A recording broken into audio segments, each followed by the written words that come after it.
see the president actually taking his seat, so we'll hand over to Parliament and pick the external feed. Stay with us.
Members, prayers.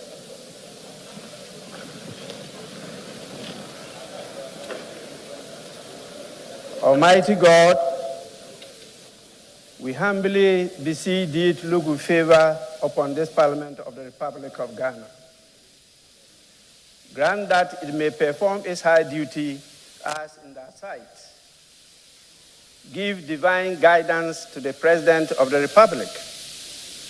Endow members of Parliament and ministers of state with discernment and vision, integrity and courage, that through the labors of government, this land and people may be well and truly served, and their good purposes for the common human life be realized in our midst. O God, grant us a vision of our country, fair as it might be, a country of righteousness, where none shall wrong his neighbor, a country of plenty, where evil and poverty shall be done away with, a country of brotherhood, where all success shall be founded on service and honor shall be given to the deserving, a country of peace, where government shall rest on the will of the people and the love for the common good. Bless the efforts of those who struggle to make this vision a living reality. Inspire and strengthen our people, that they may give time, thought, and sacrifice to speed the day of the coming beauty of Ghana and Africa. Amen.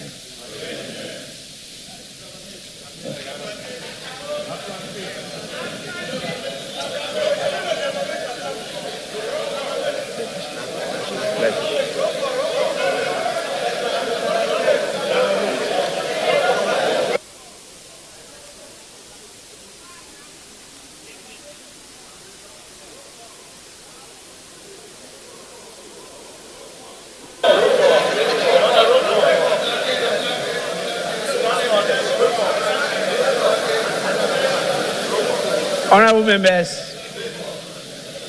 the National Pledge.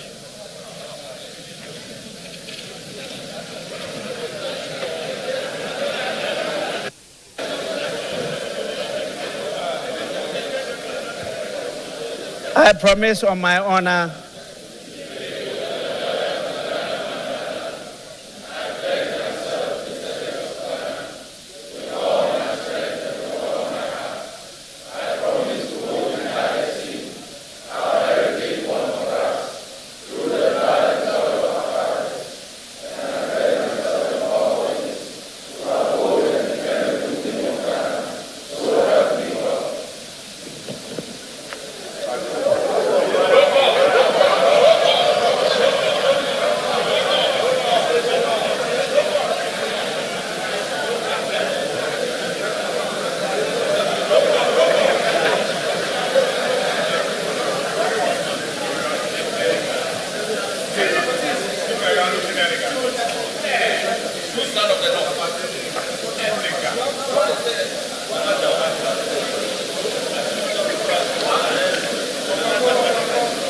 Honorable members,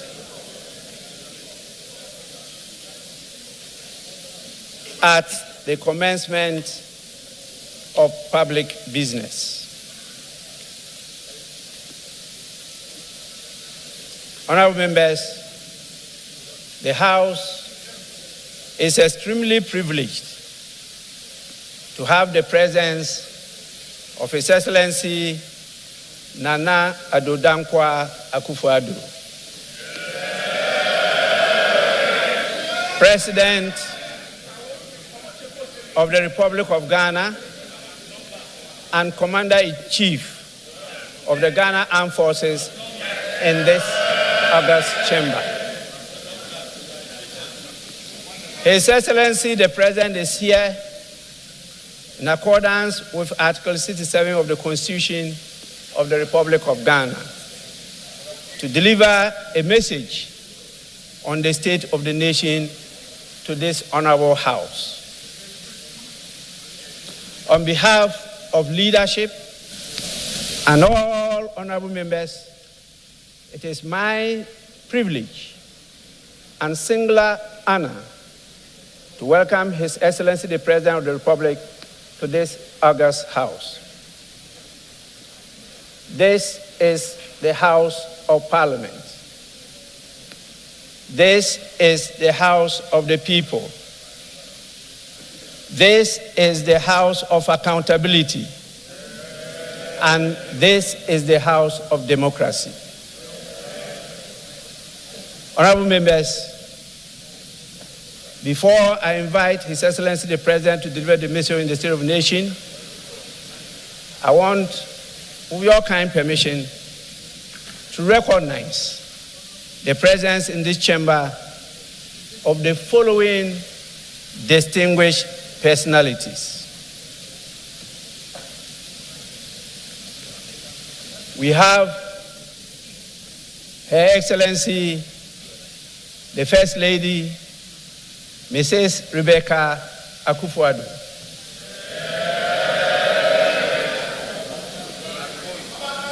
We also have His Excellency, the Vice President, Dr.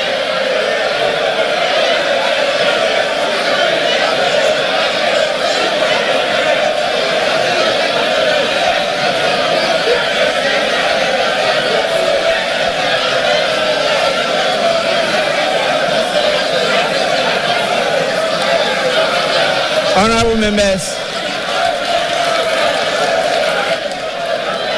members,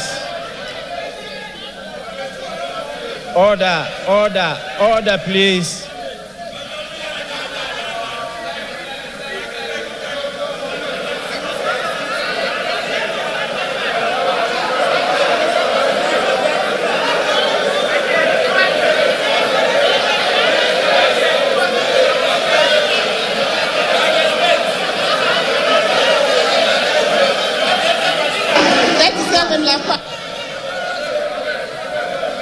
Honorable members, we also have His Excellency the Vice President, Dr.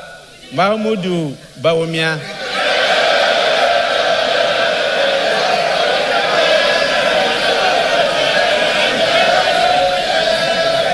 We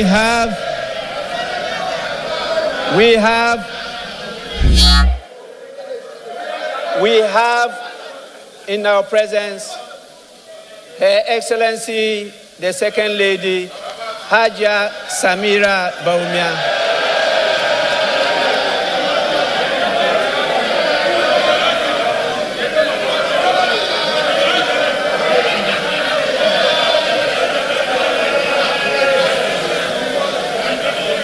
Surely, honorable members, surely we have the spouse of the Speaker, Her Excellency,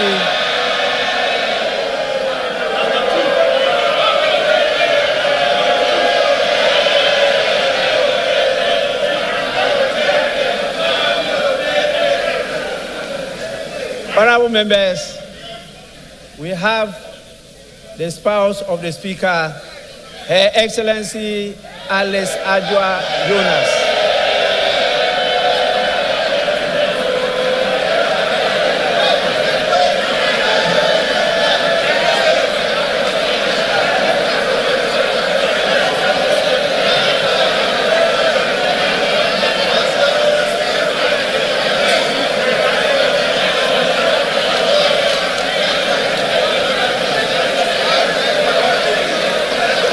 Honorable members, we have Her Ladyship, the Chief Justice, Justice Gertrude Tokunu.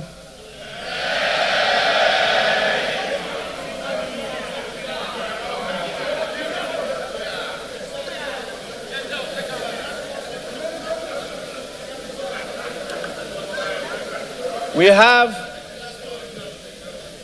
the beloved spouse of the Chief Justice, Mr. Francis Kofi Tokunu.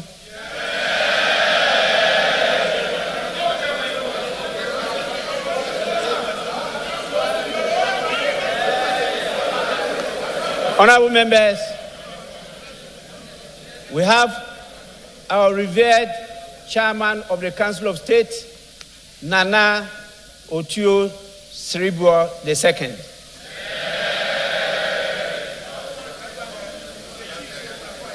And we have the Chief of Staff,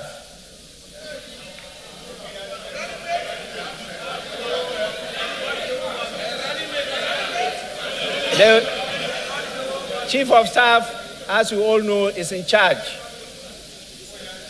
of the whole family of the Right Honorable Speaker, Madame Frema Opare.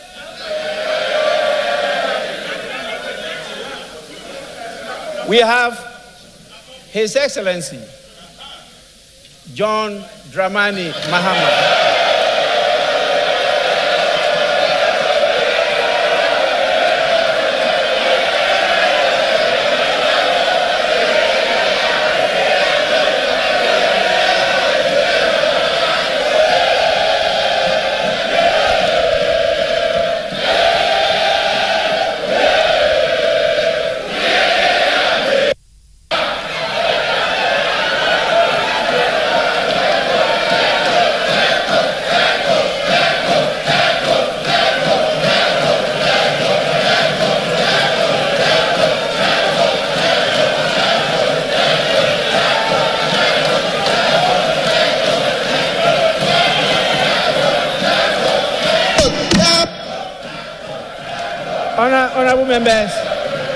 Honorable members,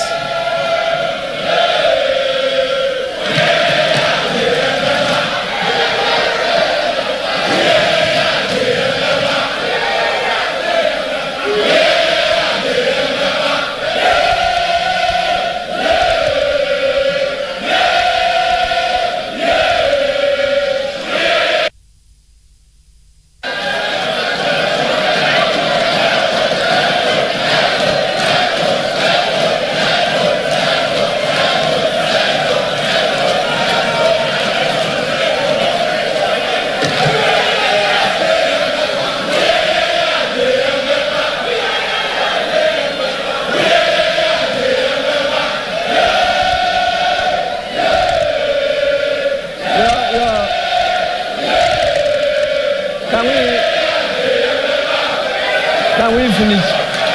Can we continue?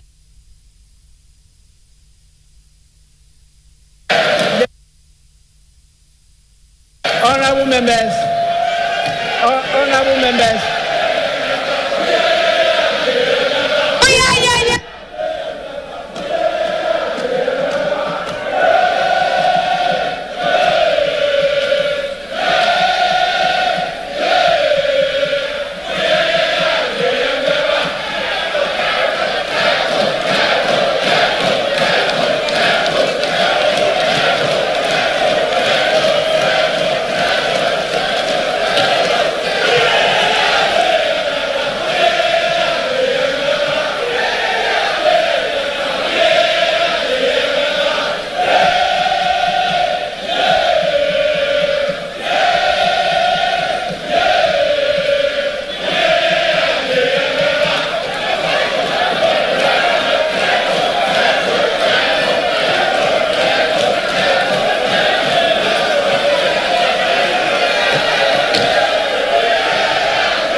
Honorable members, when honorable members, when the speaker is on his feet, everybody else is seated and quiet. That is Parliament. Please. This is the formal sitting of Parliament, and all the rules apply. I will not be tempted, and I resist it, to start enforcing some of the rules. I know this is election year, but my words can deselect a lot of you. So please, my words on this chair can deselect a lot of you. Kindly take note and let's proceed. His Excellency, as I mentioned, is the former President of the Republic of Ghana. We have in our midst Her Excellency Nana Konadu Agyeman-Rawlings, the former First Lady of the Republic of Ghana. We have the Right Honorable Michael Aaron Okoye,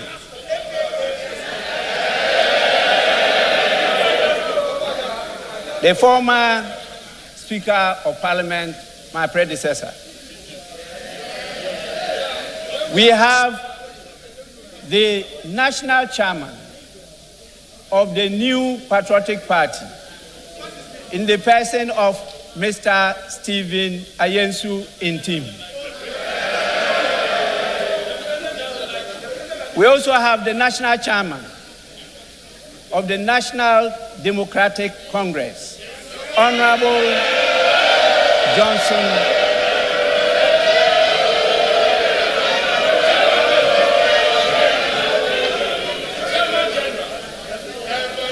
Honorable Johnson Asedu Inketia. We have the General Secretary of the New Patriotic Party, Mr. Justin Frimpong Kodua.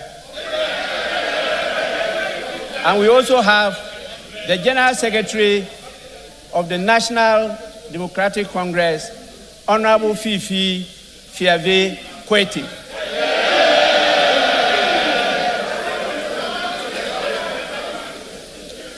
We have the veteran former clerk to Parliament, Mr. Samuel N. Dakwa. They started it all even before independence.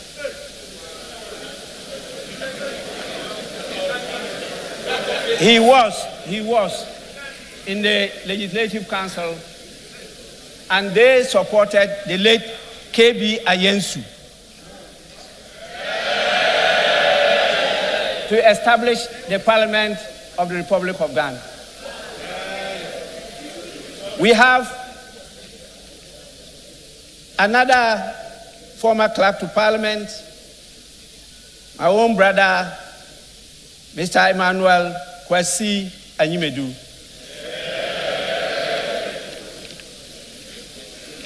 We have the heads of our security agencies and our esteemed chiefs, queens, and queen mothers. We have our most revered religious leaders and the dean and members of the diplomatic corps. We have our development partners with us and representatives of various civil society organizations. And definitely, we have our partners, our dependable partners, members of the media.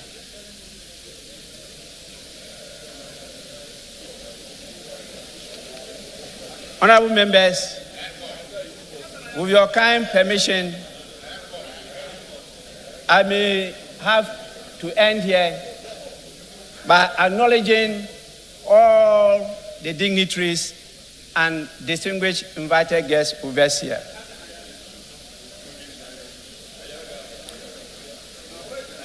I now have the greatest pleasure in inviting His Excellency the President to deliver his message. Your Excellency, you may deliver your message now.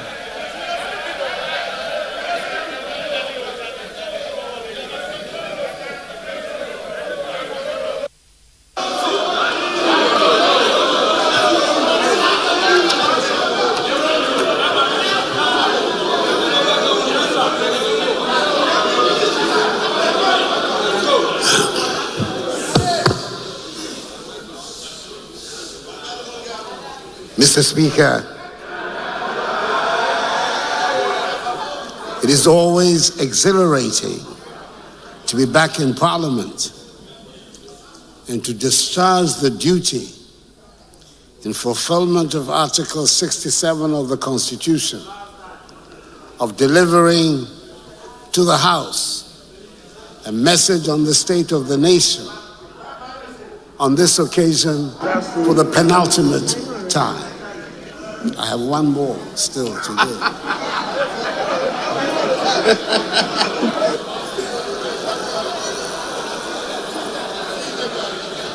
In accordance with protocol and convention, it is good to see that First Lady Rebecca Akufo-Addo, Vice President Mahamudu Bawumia, Second Lady Samira Bawumia, the spouse of Mr. Speaker, Alice Ajua Jonas, Chief Justice Gertrude Tokonu, and Justices of the Supreme Court, representative of the Chairperson and members of the Council of State, the new Chief of Defense Staff, Lieutenant General Thomas Opon-Pepra, the Inspector General of Police, Dr. George Akufo-Dampare, and service chiefs are all present, as are the Dean and members of the Diplomatic Corps. Mr. Speaker, the House is also duly honored by the welcome attendance of the former President of the Republic, His Excellency John Dramani Mahama,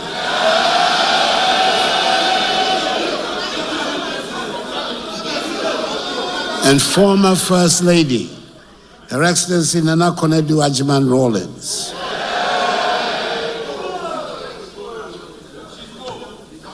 Mr. Speaker, I'm glad to be able to report that the entire territory that makes up our nation is safe, secure, and under the control of the government and people of Ghana. This might sound like a pedestrian statement with which to start a message on the state of the nation. Unfortunately, far from it being an everyday truism, this is no longer a statement or claim that can be easily made in these times in the neighborhood in which we are. West Africa is under threat of terrorism and violent extremism, rapidly spreading southwards from the Sahel to coastal West Africa. We can no longer take the territorial integrity of our countries for granted. Indeed, many of our neighbors have already fallen victim and lost large portions of their territories to extremist groups. And Ghana, by the grace of the Almighty, is the only coastal state along the Gulf of Guinea that has so far not recorded a terrorist attack. The Speaker, the peace and security we have in our country has not happened by chance. It has taken deliberate policy and planning on the part of government and a lot of hard work and dedication on the part of our security services to keep our country safe and secure. I might add that it has also meant that we've had to spend a lot of money that would have otherwise have been available to spend on many of our development needs. But I believe we're all agreed that the primary responsibility of the state towards its citizens is to provide and guarantee peace and security, and we're doing just that. Since we came into office, we've ensured a significant expansion of the armed forces and all the other security agencies. We're paying diligent attention to their welfare as well. The accommodation and physical environment generally of the security agencies are being improved. We've quickened the pace of the retooling and equipping of the security agencies to ensure readiness towards the emerging security threats. For the majority of us, in our everyday activities, it is the security of our streets and homes and communities that concern us most. We want our children and grandchildren to grow up in a safe atmosphere, and the Ghana Police Service played the lead role in this. Again, government has performed most creditably.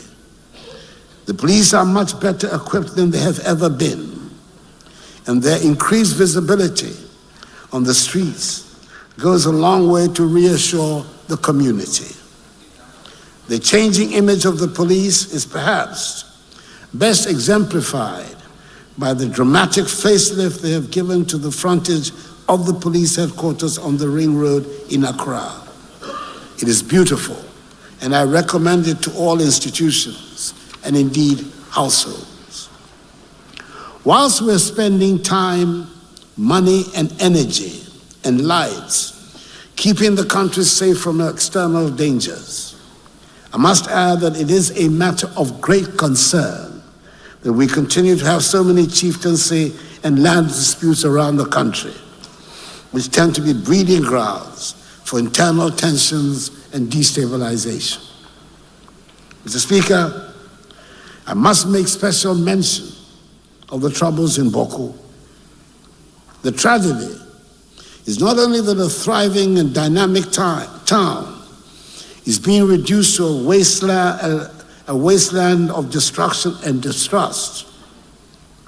We're spending money and energy that would have been better spent on development needs of Bawku, providing security to keep brothers and sisters from killing each other. Mr. Speaker, what should concern all of us, and not just the people of Bawku, is that in its current state, Bawku is an alluring magnet to mischief makers and extremists operating a few kilometers away from the border. In a bid to find a lasting solution to the conflict, government has in the past year undertaken a number of measures, including the establishment of a special Bawku task force and the intensification of engagements with the factions for the resolution of the chieftaincy dispute. On the recommendation of the Upper East Regional and National Security Councils, 4 radio stations that have been broadcasting incendiary language and propagating hate speech have been shut down by the National Communications Authority. The Chief Justice, for her part, has also recently established specialized courts in Accra and in Kumasi to deal expeditiously with criminal matters emanating from the Bawku conflict. Government is determined to do all it can to ensure that there's security in every inch of the territory of our country. But it is also very much up to the citizens to help create the needed atmosphere. And I'm thus appealing to all citizens, all Ghanaians, to take the See Something, Say Something campaign of the Ministry of National Security very seriously. There is indeed, Mr. Speaker, a state of palpable anxiety and tension in every corner of West Africa, raising the specter of regional instability, which we thought had been banished. Unconstitutional changes in government in parts of Africa, especially in West Africa, through a series of coups d'etats and military interventions in governance, testified to an unfortunate democratic regression in the region. It is in the interest of democratic growth that this development is reversed as soon as possible, and we in Ghana continue to give maximum support to ECOWAS, the regional body of West Africa, and the AU, Africa's continental organization, in their efforts to restore democratic institutions in the affected nations. We must help stem the tide of this unwelcome evolution and help entrench democracy in West Africa. We believe also that a reform of the global governance architecture, such as the Security Council of the United Nations, to make it more representative and accountable, will help strengthen global peace and stability, and thereby help consolidate democratic rule around the world. Mr. Speaker, we in Ghana have had our fair share of political instability and experimentation about how we should govern ourselves.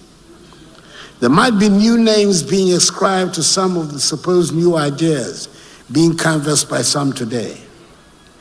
But I dare say on close examination, we will discover that they are not new. We have tried them here and they have failed. We know about all-powerful, cannot-be-questioned messiahs. We know about liberators, and we know about redeemers and deities in military uniform. It might sound new to some, but those of us who have been around for a while have heard the argument made passionately that democracy was not a suitable form of government if we wanted rapid development. It is a tired argument that was regularly used by apologists for coups d'etats. It also not new to have political parties and politics in general being denigrated. Indeed, There used to be national campaigns of fear waged against politics and political parties. It took time and it took long battles, but in the end a consensus did emerge, and we opted for a multi-party democratic form of government under the Constitution which ushered in the Fourth Republic. Mr. Speaker, it is not a perfect document. Constitutions do not ever pretend to be. But it has served us well these past 32 years, considering where we have come from. It is a sacred document that should not be tampered with lightly. But I hasten to add, our Constitution did not descend from heaven. We Ghanaians drew it up to serve our needs, and we can amend it to suit our changing needs and circumstances. We should work towards finding a consensus on the changes that the majority of Ghanaians want made to the Constitution. Mr. Speaker, democracies are founded on elections, and the holding of free and credible elections ensure that people have confidence in the government that emerges at the end of the process. The honorable members of this House, who are at the center of it all, know more than the rest of us that this is an election year. The increased decibel level in all communications would ensure that even the most politically uninterested person among us would know that on December 7th, we shall be going to the polls to elect a new president and new members of parliament. A lot of the responsibility lies on the Electoral Commission to put the organization in place that would ensure that we have credible elections. The government is doing its part to make the work of the Electoral Commission go smoothly. A lot of responsibility lies on the political parties as well, and I hope that the parties recognize that their credibility is also on the line, especially with some people wanting to undermine the multi-party democratic system of government. It is up to the parties to demonstrate that competitive elections are an honorable, character-enhancing experience, and that at the end of the process, the loser will congratulate the winner, and the world does not come to an end because an election has been lost. There is nothing inherently dirty or corrupt about politics, and nothing about elections that should generate violence. We who are in politics, and we who are members of political parties, owe it to ourselves, the institutions we claim to belong to, and above all, we owe it to Ghana and the people of Ghana to make politics and elections the serious and joyful phenomenon they should be. In discharging their responsibility, I urge the Electoral Commission to work with the political parties to iron out whatever problems there might be. And I'm happy that the Electoral Commission, after engaging the parties, has shelved plans to change the 7th December date. Politics, after all, has been described as the art of the possible. And if that is what we are engaged in, it should not be beyond us to resolve the problems that come up and concentrate on working to build the happy and prosperous country we want. Government on its part will do what is expected of it to make sure that the reputation of Ghana is not damaged and the free will of the people is manifested at the end of the electoral process. And I want to reassure the people of Ghana that I'll do everything in my power to help ensure the conduct of transparent, free, and fair elections on 7th December.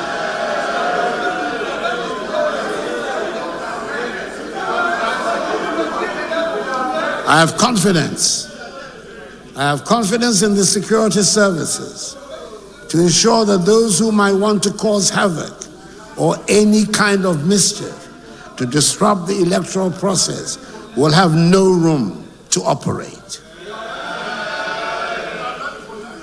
Mr. Speaker, There are amongst us those who, for ideological or other unstated reasons, have never accepted multi-party democracy and therefore take every opportunity to portray the governance efforts in the most disparaging manner.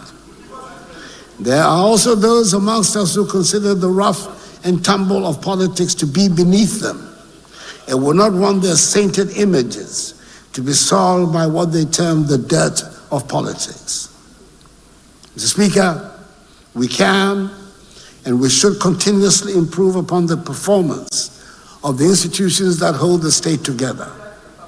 But nobody should undermine the integrity of the arms of government for parochial reasons. There is definitely much room for improvement in the workings of the executive arm of government, the judiciary, and our parliament.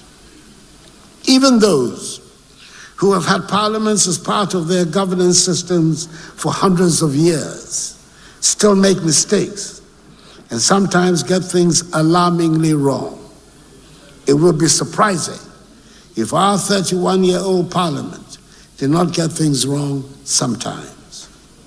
This august house, which holds so many fond memories for me of my personal political journey, doesn't always measure up to the expectations of the people, or even sometimes of its own members. There's a lot of anxiety currently about how our MPs get elected. There's anxiety about the rapid turnover of members in the House and the loss of institutional memory. There's a lot of anxiety about some of the procedures in the House. We will not all agree with everything that the Parliament does. And I dare say, Mr. Speaker, that I do not agree with everything that goes on in here. But that is the beauty of what we as a people are trying to do in our governance structure. Mr. Speaker, the President and his appointees are not universally loved. It would be strange and unproductive if they were. It is probably worthwhile making what I consider to be important observations at this stage on some of the issues in our public discourse in the lead up to the elections for a new president.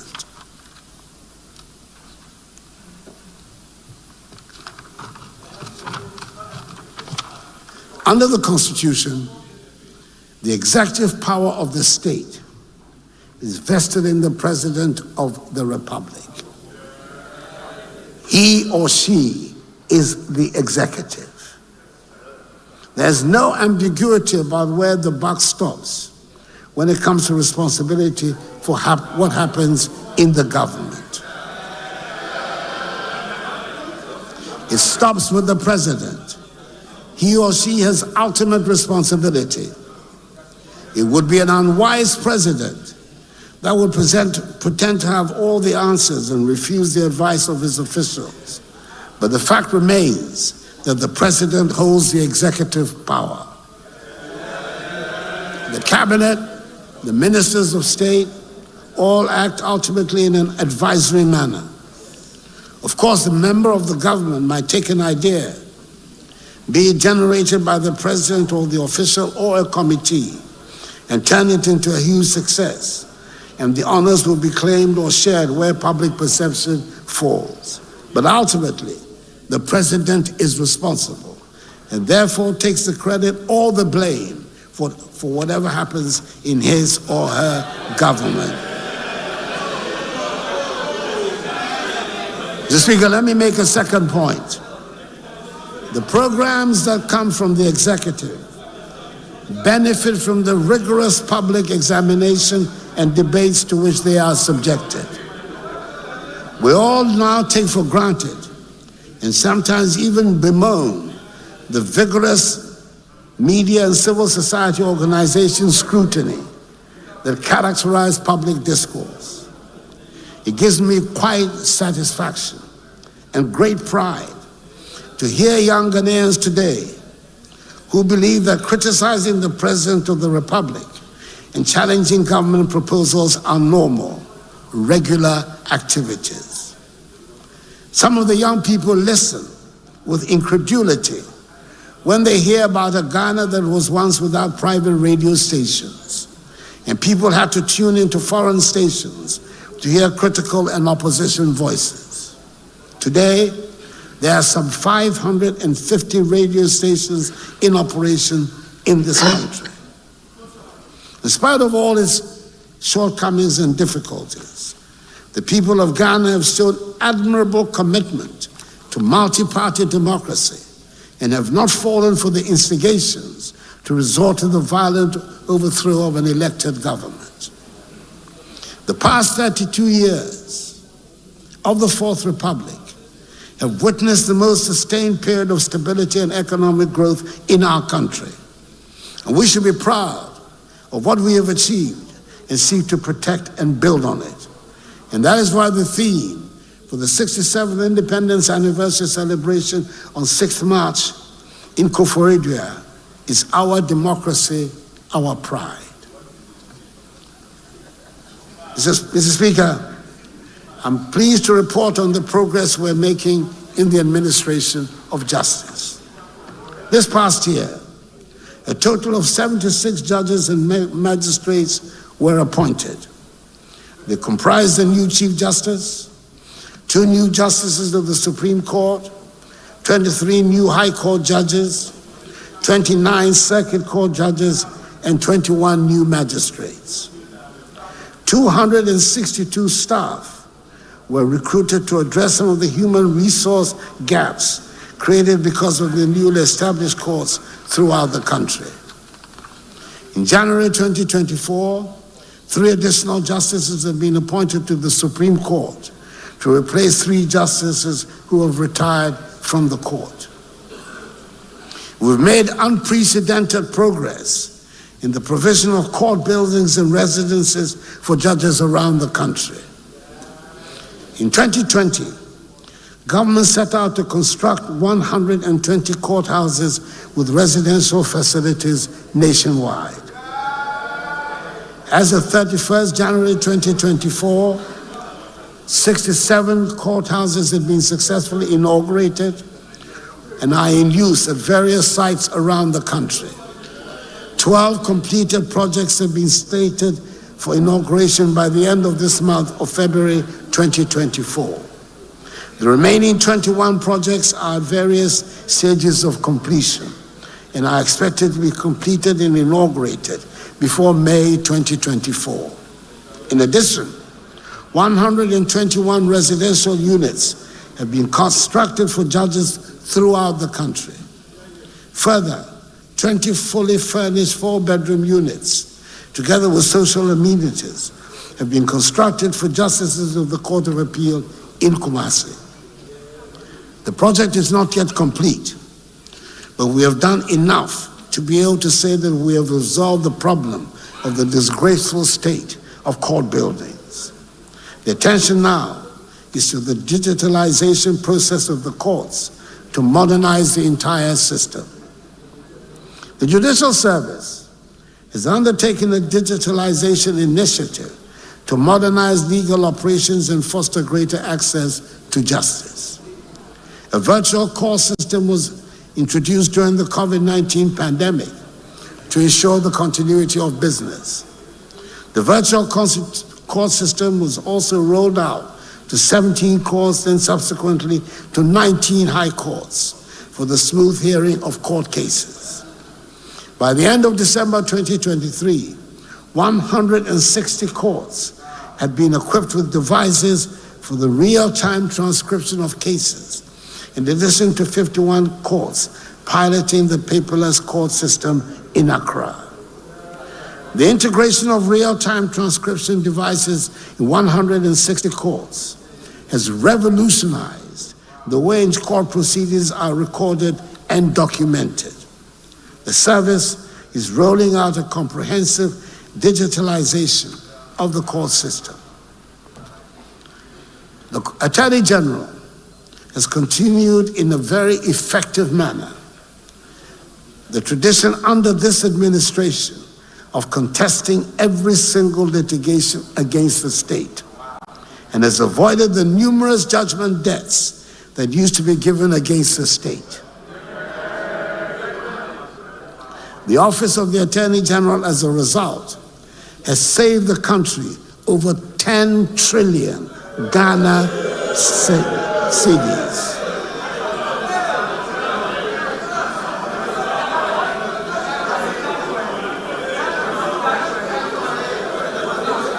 All the evidence is there.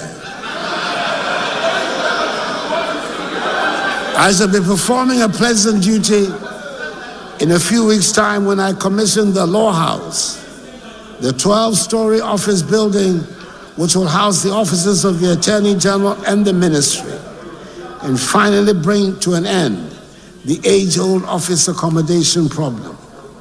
I must declare a personal interest in it, as the building was started when I was Attorney General in the government of President John Agyekum Kufuor back in 2001.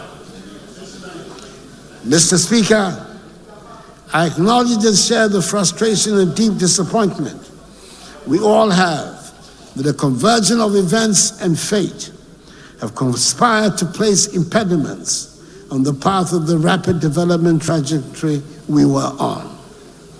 I'm proud that despite of the dramatic financial crisis that we encountered in 2021, whose worst effects became manifest in 2022, the transformative measures we introduced in the first 4 years of office make it possible to showcase an impressive array of developmental projects across the length and breadth of the country.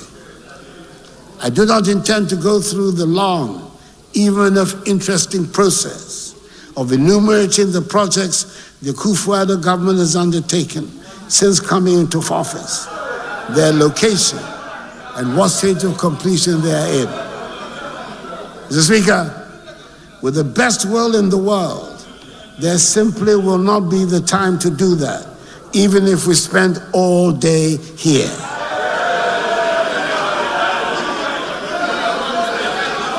It will be recalled that last year, during the message on the state of the nation, faced with a similar problem about road projects, I came to the House armed with a fat book that had the details of the road projects around the country, and all honorable members were given copies to go through at their own leisure.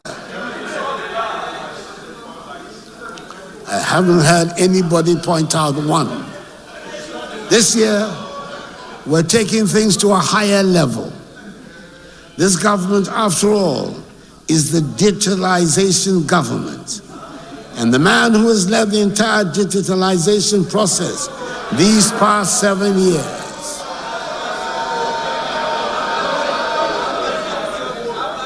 my indefatigable Vice President,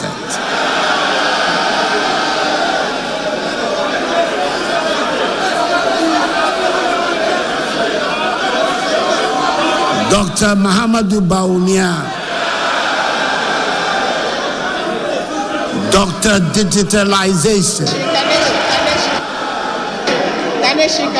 the MPP's excellent presidential candidate for the 2024 election,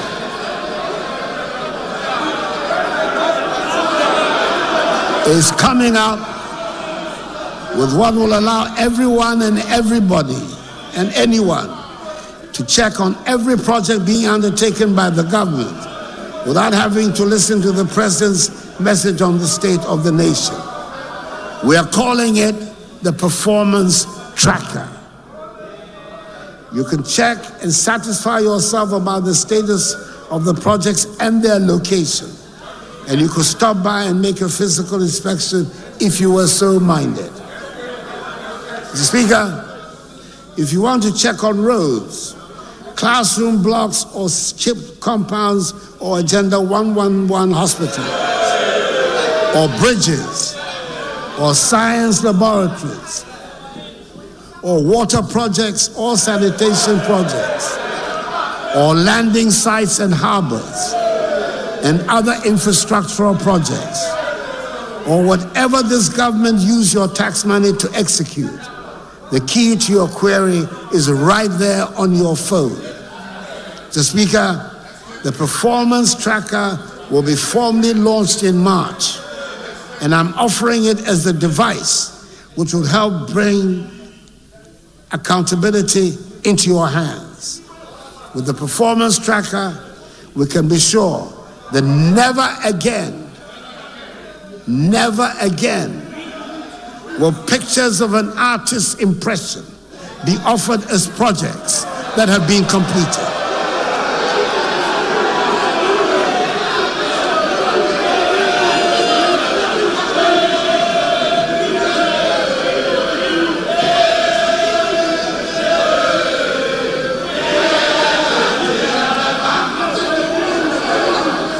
I'm able to recommend the performance tracker in the sure knowledge that the Akufo-Addo government has done more in education in terms of student enrollment, teacher training and employment, provision of infrastructure than any government. We have similarly done more in health, agriculture, security, roads, railways, tourism, digitalization than any other government. Thanks to the performance tracker, the president no longer has to go through lists. And I have the confidence to say that every performance indicator used shows we have done more in these 7 years than in any of the 8 years under the National Democratic Congress.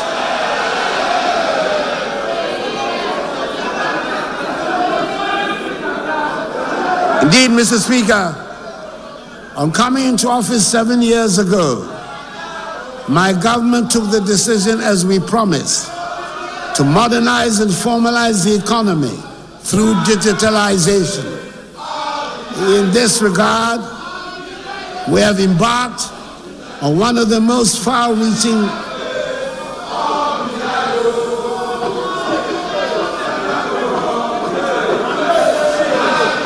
Mr. Speaker, come what may, I will have my day in Hansard. I will have my day in Hansard. Come what may. Believe you me.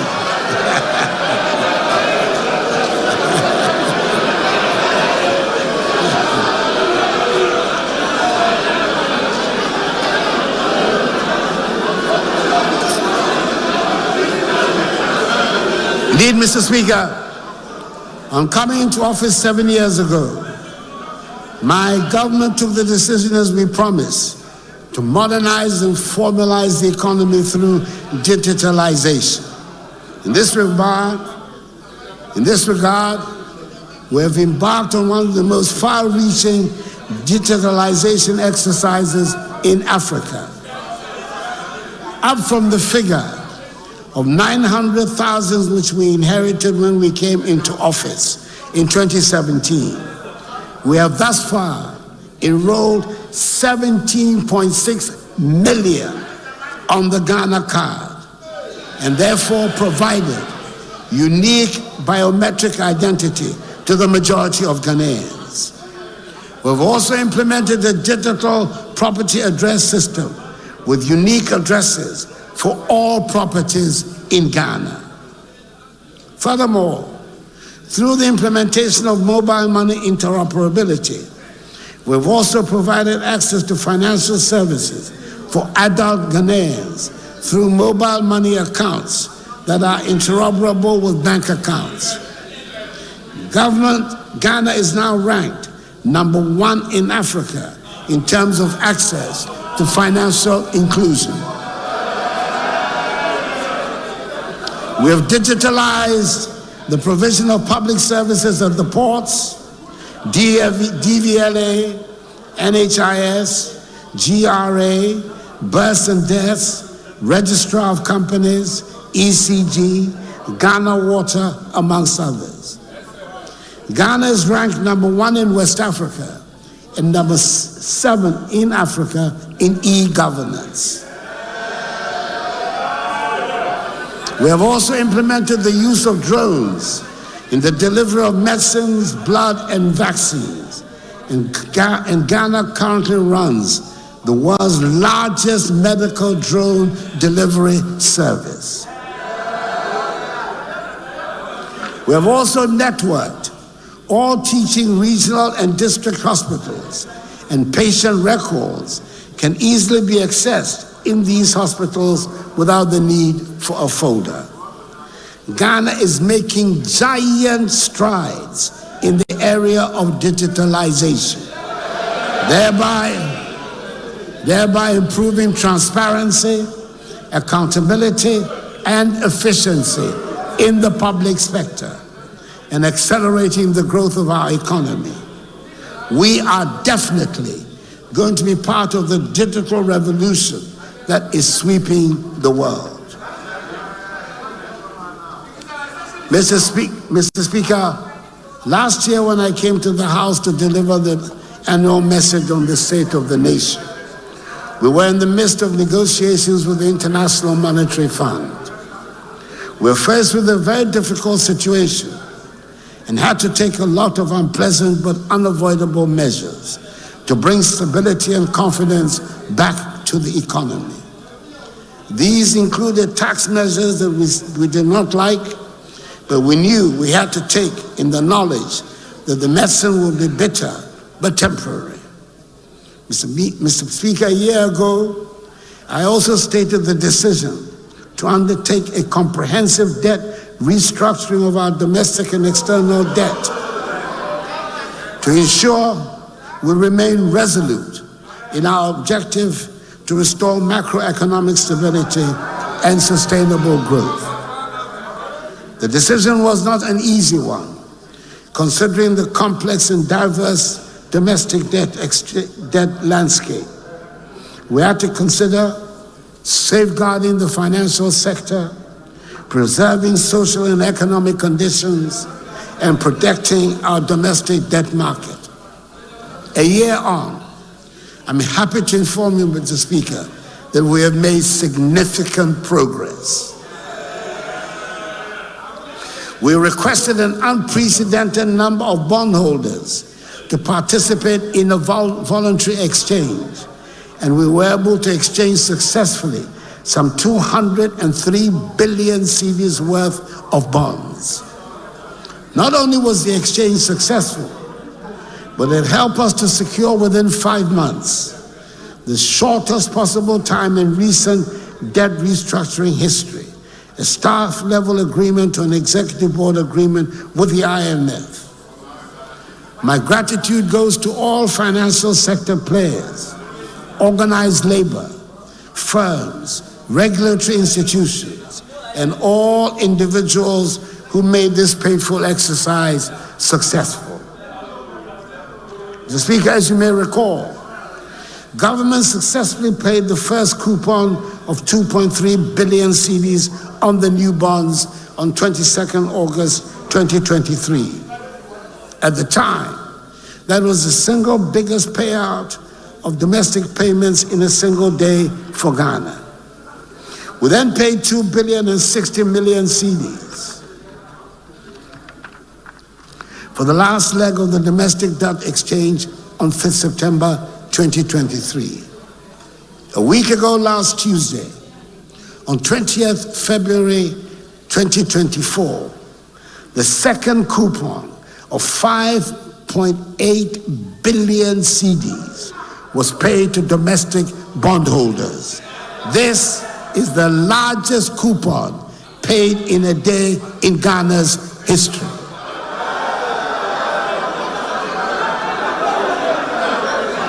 On the external debt side,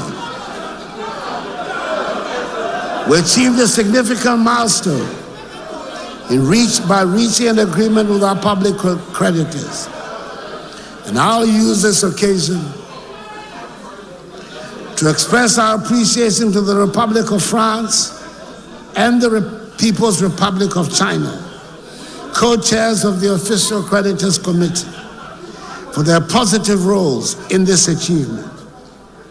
We have also intensified our engagement with our external bondholders on the principles of transparency, fair treatment, consistency with the IMF debt sustainability analysis, and good faith. We are focused and committed to accelerating the process.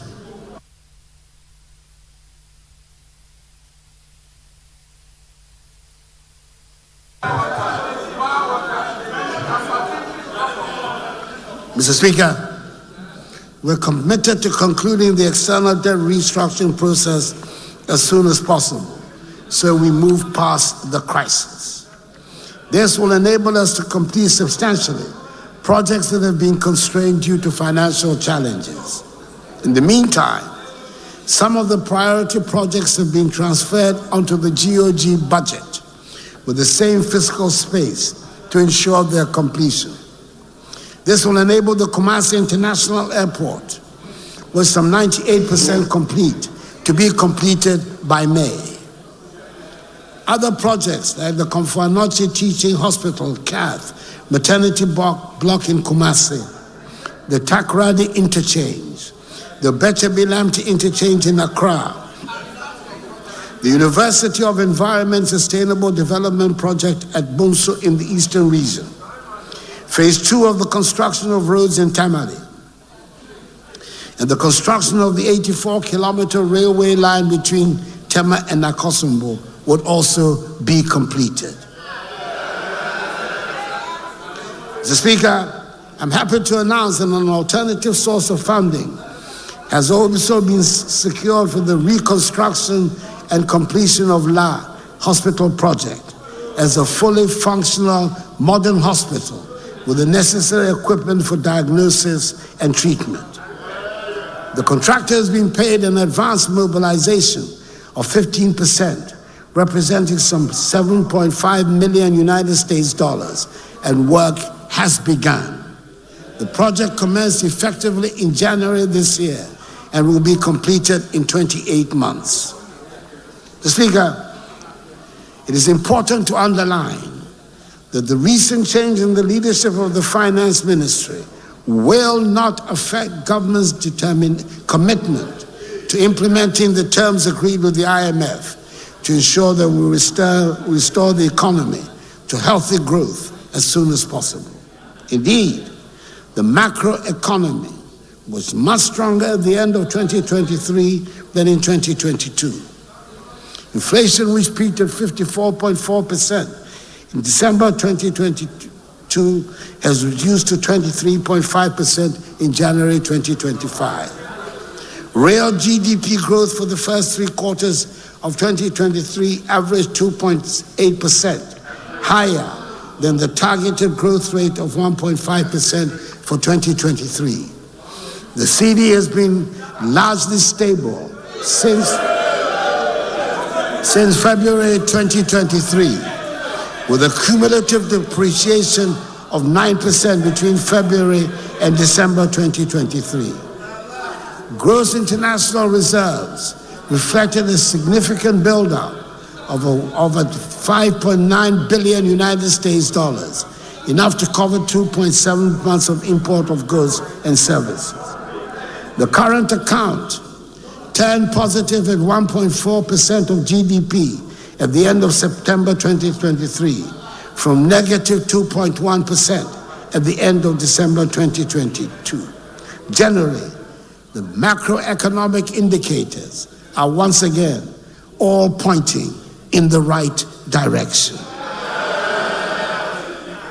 I should point out that in all our discussions with the fund, a paramount consideration has been to ensure that the poor and vulnerable do not bear the brunt of the sacrifices that have to be made.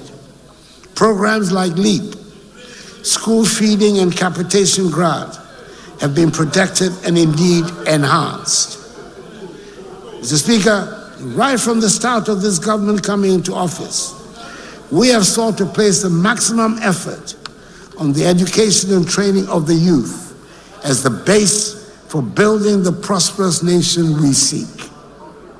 A foreign statesman once posed the question, and I quote, "Why am I the first member of my parliament in 1,000 generations to have gone to the university?" Unquote. In the past 7 years, I've met many people, young and old, across the country who have told me about the first person in their families, in their communities, to have gone to senior high school. They might well ask the question, why are they the first boy or girl in their family to have gone to senior high school? The answer is not far-fetched. Not being able to go to secondary school for lack of money was so widespread and accepted phenomenon that it led to some people thinking senior high school was not meant for them or their children or for people from their village. And therefore, a child in the family finishing junior school and moving on to senior high school was simply not factored in their expectations. Mr. Speaker, free SHS might be labeled by its distractors as a mere political slogan that must be demonized. But it is in fact a transformative program that has broken myths and liberated minds.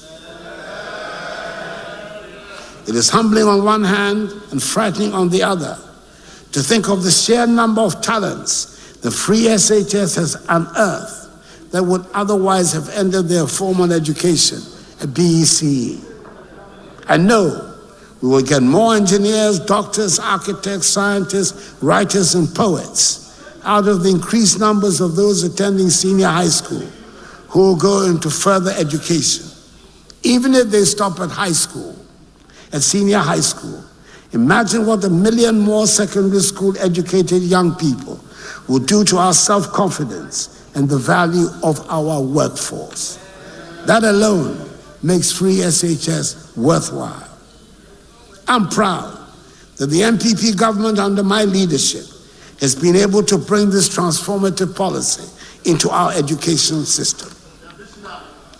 Mr. Speaker, I believe the success of the free SHS policy has answered its critics, and the arguments about it should cease, and we should simply concentrate on finding ways to improve it. I'm particularly glad that the fears about lowering of standards have been allayed. Refreshingly, we witnessed through the 2023 batch of free SHS students the best waxy results in over a decade. Mr. Speaker, there's more to education than free SHS, and government has been paying equal attention to all the other sectors. Kindergarten, primary school, and junior high school must work together to give a solid foundation and strengthen the free SHS policy. The implementation of various programs, such as the capitation grant, feeding grants to special schools, BEC registration for pupils in public junior high schools, among others, have significantly increased access to education at the basic level. The focus of the comprehensive reforms within the sector has been to improve learning outcomes and ensure every child that goes through our education system is equipped with literacy and numeracy skills by the time they exit primary 6. A national standardized test for numeracy and reading skills is now being conducted at primary 4. Unfortunately, quite a number of children still manage to slip out of the net and miss going to school altogether or drop out at primary school. The Ministry of Education partnered with key development allies to launch an innovative financing program called the Ghana Educational Outcome Project, GEOP. The goal of GEOP is to provide educational support to 72,000 out-of-school children, helping them access complementary education and transition into formal schools. I'm happy to report that 17,340 out-of-school children have been taken through the program and mainstreamed into formal schools in 2023. This program has worked so well, it won the GovTech Prize Award in February 2024 at the World Government Summit held in Dubai. Government has remained committed to improving the teaching and learning of STEM education at the pre-tertiary level. Key interventions have included increasing our ability to produce STEM professionals and also meeting 21st century skills. Accordingly, the curriculum has been overhauled to include STEM career pathways such as aviation and aerospace science, biomedical science, engineering, computer science, manufacturing, robotics, and artificial intelligence. Government has also increased its investment in infrastructure for science, technology, and engineering and mathematics, STEM education at the pre-tertiary level. The construction of 10 STEM schools and 10 STEM centers has commenced across the country, with 7 STEM model schools having been operationalized. These schools have been equipped with state-of-the-art laboratories and classrooms, dormitories, assembly halls, dining halls, and conducive environments to foster teaching and learning. The operationalized schools have a total enrollment at present of 2,400 students reading general science and STEM. Mr. Speaker, in recognizing the critical role of technical and universal and vocational education and training in the country's industrialization agenda, the government continued implementing key reforms in the TVET space, including the expansion of the free senior high school program to include students in public TVET institutes. Mr. Speaker, a lot of resources has gone into the provision of infrastructure at all levels of the educational system, but a lot remains to be done. Many basic schools require more adequate classrooms and furniture, and the environment in some of these schools can be made more suitable for learning and teaching. Some of the senior high schools, especially the community schools recently absorbed into the former GES structure, lack the facilities that these established schools take for granted. We must all express our gratitude to the teachers in such schools who manage, in spite of the difficulties, to bring out the best in their students and sometimes succeed in achieving great results. They exemplify the best in the Ghanaian and give us hope for the future. Indeed, the one tablet per student policy at the senior high school level is being rolled out and will formally be launched by me next month. It is a great tool to help bridge the gap between disadvantaged and privileged students.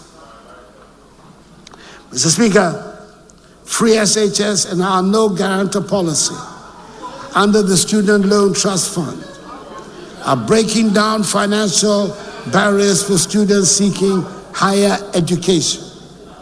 By eliminating the requirement for a guarantor, we have empowered students from economically disadvantaged backgrounds to pursue their educational aspirations without undue financial burden. This has meant a substantial increase in the number of students seeking tertiary education.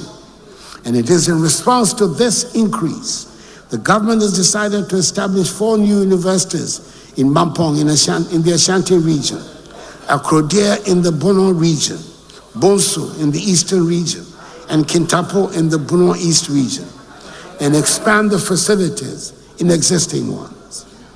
We're pursuing interventions towards achieving by 2030 the 40% gross tertiary enrollment ratio, up from the current level of 18.8%, as well as the 60-40 science to humanities ratio from the current one of 40 to 60, as captured in the Education Strategic Plan of 2018 to 2030. Mr. Speaker, between 2012 and early 2017, there was nothing more demoralizing than the phenomenon we called Dumsor. It was symptomatic of a dysfunctional system, and it caused widespread depression amongst businesses and households. After that experience, my government was determined that Dumsor would not be inflicted upon Ghana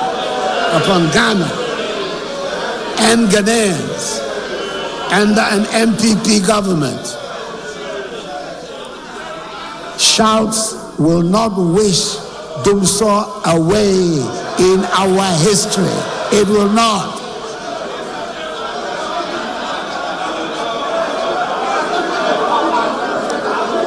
After that experience, my government was determined that Dumso would not be inflicted upon Ghana and Ghanaians under an MPP government. And I'm glad to be able to say, so far, so good. We've managed to keep the lights on these last 7 years, even in the midst of a financial crisis. We've managed the energy sector with discipline and expertise to avoid a repetition of the hardships inflicted on Ghanaians some years ago. Furthermore, through determined, skillful negotiation, we have been able to reduce considerably the energy sector debt that we inherited. Indeed, the government negotiating team carried out a successful reconciliation exercise with the IPPs and ECG, which established that the IPP arrears position was not the $1.6 billion that had been previously reported in the media, but was actually $1.2 billion.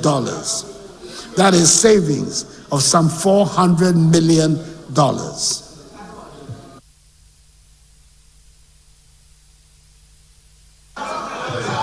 Additionally, the government negotiating team has reached commercial agreements on headline terms for the restructuring of power purchase agreements and arrears with AXA, Amandi, SenPower, Senate, and Early Power, and is finalizing remaining definitive documentation of such terms, which will result in total expected savings in excess of $9.1 billion over the lifespan of the IPP projects. In the meantime, ECG has been able to secure a fixed monthly energy purchase price with all the IPPs. This has led to a monthly payment of 43 million United States dollars instead of the 77 million United States dollars. That is monthly savings of $34 million, or a 44% reduction in monthly payments, a far better outcome than the take-or-pay system we inherited. Mr. Speaker, I'm happy to report that we're making admirable progress in the provision of electricity to all parts of the country. Last year, 207 communities were connected to the grid, taking the current national access rate, electricity access rate, to 88.85%. We are aiming to achieve universal access this year by connecting an additional 400 communities to the national grid under the Self-Help Electrification Program and other turnkey projects. As part of efforts to improve power system reliability in the middle and northern parts of Ghana, government took a decision to relocate the 250 megawatt Ameri plant from Abuazi to Anwamaso in Kumasi. The Volta River Authority has successfully relocated 6 units of the Ameri plant with capacity of 150 megawatts, which are currently being tested and commissioned in Kumasi. The authority is taking steps to relocate the remaining 4 units before the end of the year. Mr. Speaker, we're also making steady progress in our commitment to increase the component of renewable energy to our energy generation mix. A 4 megawatt floating solar PV on the Bui Reservoir, as well as the 15 megawatt solar PV at Kaleo, have been completed and both are operational. They have contributed to increasing our share of solar energy in the generation mix to 3.2%. A 100 megawatt solar PV is under construction at Bui, as is the mini-grid electrification program ongoing in the Adan East District, all of which will help us attain our target of 10% renewable energy in our generation mix by 2030.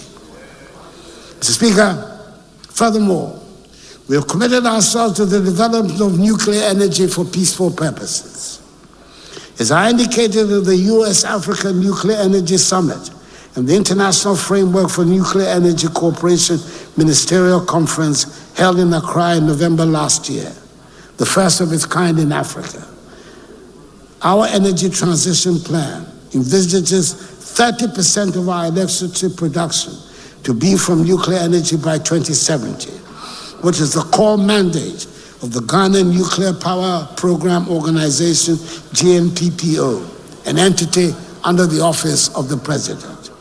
This strong commitment and position are geared towards the provision of clean and affordable electricity to drive our industrialization agenda. It is also meant to position Ghana as a net power exporter in the ECOWAS region through the West African Power Pool.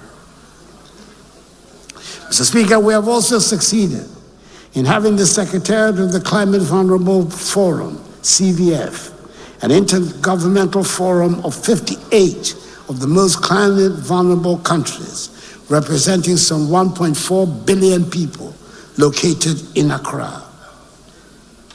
Mr. Speaker, we have all heard about the Gold for Oil program. It has been explained, debated, and talked about. At this moment, all I want to say about it is that the Gold for Oil program has worked well and reduced significantly forex pressures on bulk energy storage, transportation, and bulk imports. Distribution and export companies enable them to negotiate more competitive premiums with suppliers.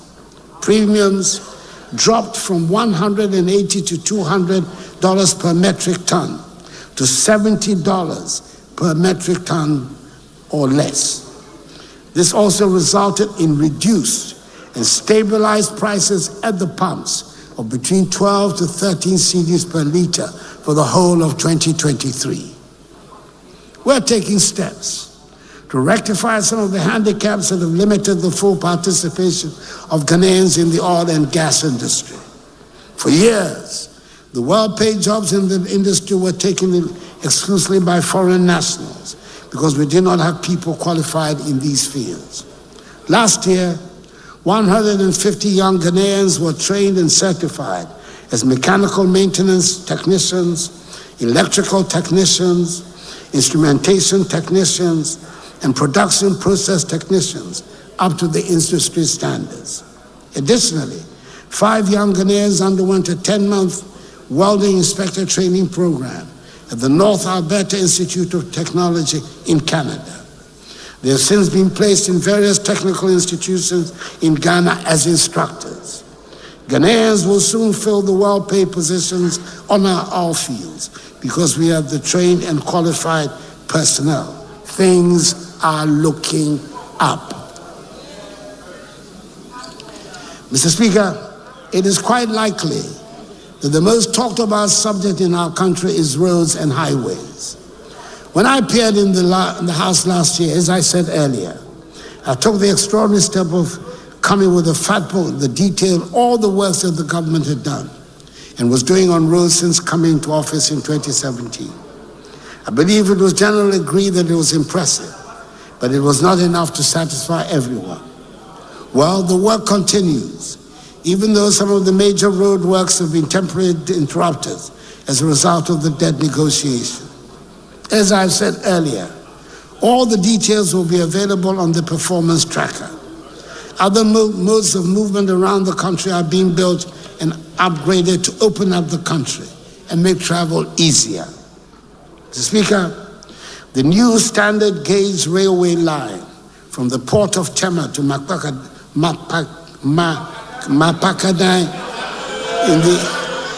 in the Adjournment district,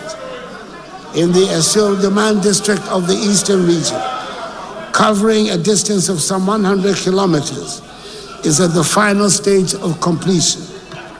By the middle of the year, the line will be commissioned for operations to commence with brand new standard gauge diesel multiple unit trains, the first of their kind to be used in our country. It is worth mentioning that a rail bridge is being built across the Volta as part of this railway line. I have no doubt it will attract a lot of interest. I'm a great believer in the importance of aesthetics as much as the practical. And that is why I encourage the constructors to construct the railway bridge, which was not a part of the original contract, across the Volta to make the journey more scenic.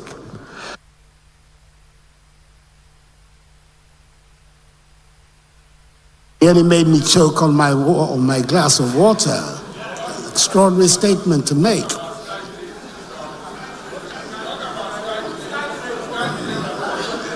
The development is on course of a new standard gauge Western Railway line to serve passengers, the mining sector, as well as support industrialization to boost the development and growth of this nation.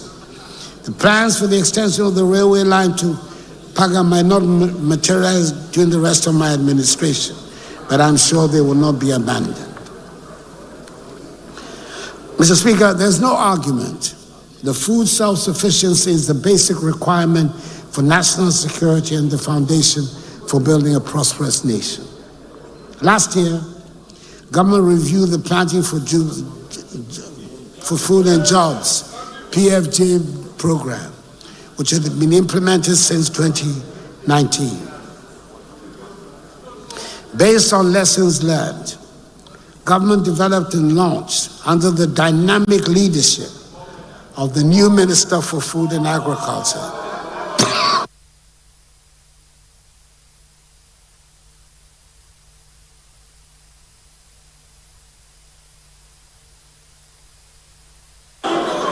everybody who knows me knows I don't drink alcohol.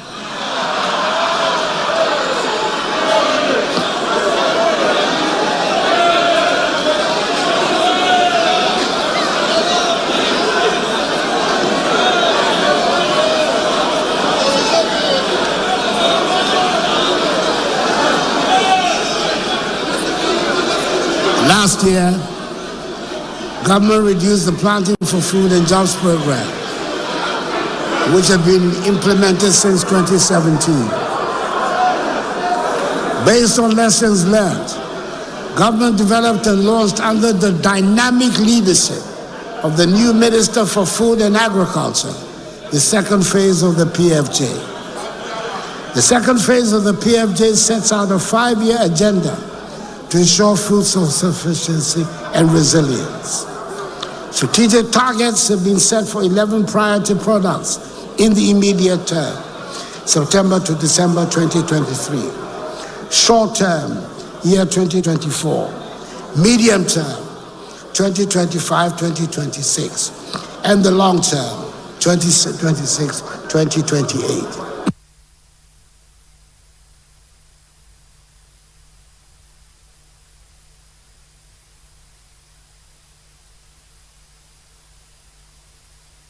The selected products are maize, rice, soybeans, sorghum, tomato, pepper, onion, cassava, yam, plantain, and poultry.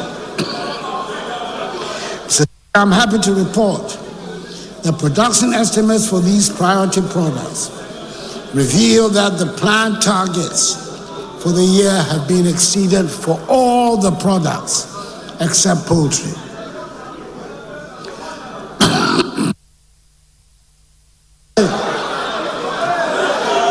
Poultry obviously requires extra attention.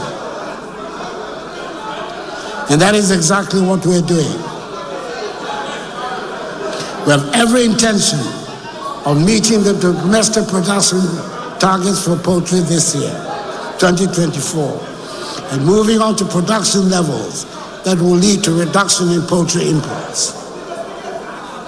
We envisage a vigorous cooperation between government and the private sector to achieve the set target. Mr. Speaker, the surest way of making agriculture attractive to young people is to take the drudgery out of farming. And government is continuing to make agricultural machinery and equipment easily available.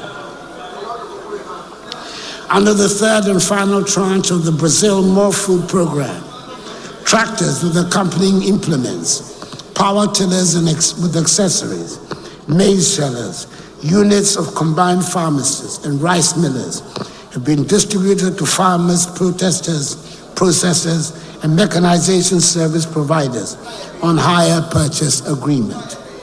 This year, under the Indian Exim facility, tractors with matching implements, planters, boom sprayers, combine harvesters, and corn pickers will also be made available.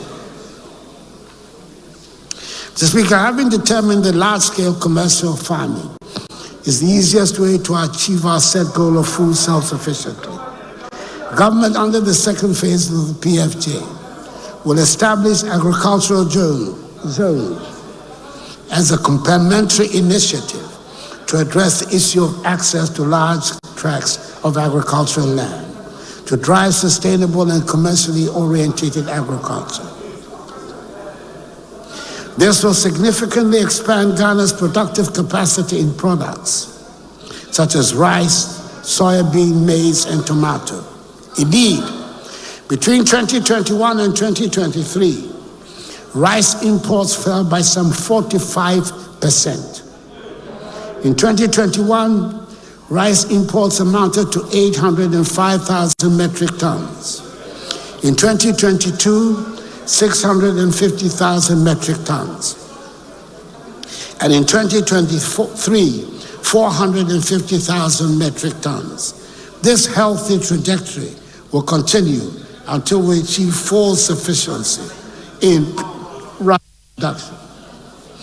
For each agricultural zone, government will partner with the private sector to provide the necessary irrigation infrastructure, develop access roads, expand power, solar and hydro, and provide mechanization services. Various locations across the country with potential to be food baskets have been identified for the establishment of the agricultural zones. They include the Afram Plains, Chopoli, Kumowu, Kratchi, and Nkranza, amongst others. Mr. Speaker, we all witnessed a spectacular increment of the cocoa price from 800 cedis per bag to 1,300 cedis.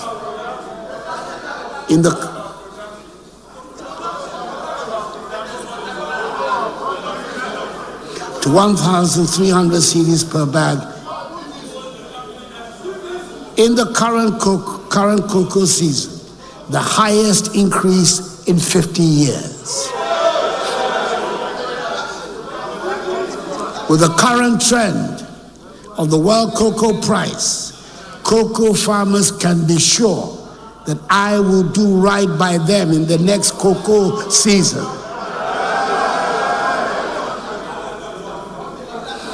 Mr. Speaker, government has begun the development of 7,100 hectares irrigation infrastructure in 5 identified economic enclaves within the Afram Plains agricultural zone. Work is also continuing towards the completion of the Temne Phase 3 extension and via irrigation schemes. This will make additional 1,150 acres of irrigable land available for cultivation of rice and vegetables. The Ghana Irrigation Development Authority will continue with the development of small earth dams in the northern, upper east, upper west, northeast, and savannah regions to support the One Village, One Dam initiative. Whilst at it, Mr. Speaker, we have not forgotten about the welfare and well-being of our fisher folk.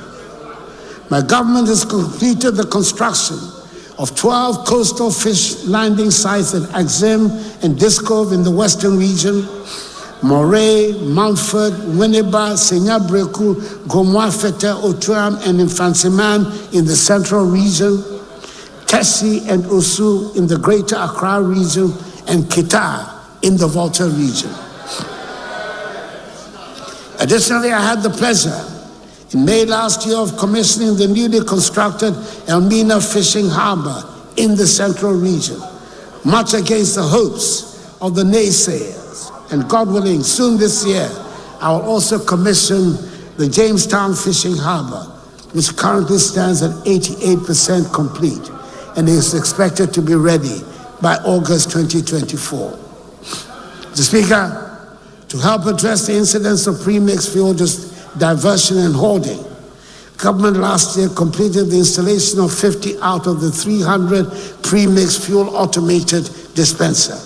My expectation is that the remaining automated dispensers will be installed by September this year to help optimize the distribution of premixed fuel.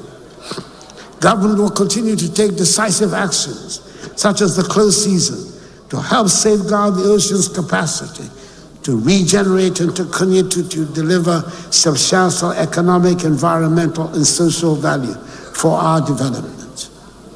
Mr. Speaker, last year, Ghana regained her position as the leading producer of gold in Africa, having overtaken South Africa. Our gold production reached an unprecedented 4 million ounces, according to preliminary reports. This is as a result of the progressive policies we have been implementing, which have led to the revival of dormant mines like the Obuasi and Bibiani mines and the expansion of existing ones. The reduction in withholding tax on unprocessed gold by small-scale miners from 3% to 1.5% has resulted in some 900% increment in gold export from the small sector over the last 2 years. Leveraging on these resources, we introduced the innovative gold for oil policy, which accounts for some 30% of our total crude oil consumption.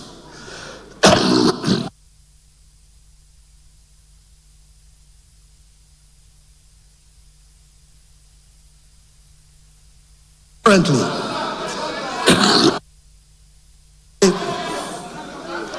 3 large-scale mines are under construction in Ahafo, Upper East and Upper West regions, with Cardinal Namdini set to pour its first gold in the Upper East region in the last quarter of this year. With these new nines, our gold production is expected to increase to some 4.5 million ounces annually. Mr. Speaker, to add value to these volumes of production, we have constructed through a public-private partnership a 400-kilogram capacity gold refinery, and we're in the final stages of negotiations for a London Bullion Market Association certificate.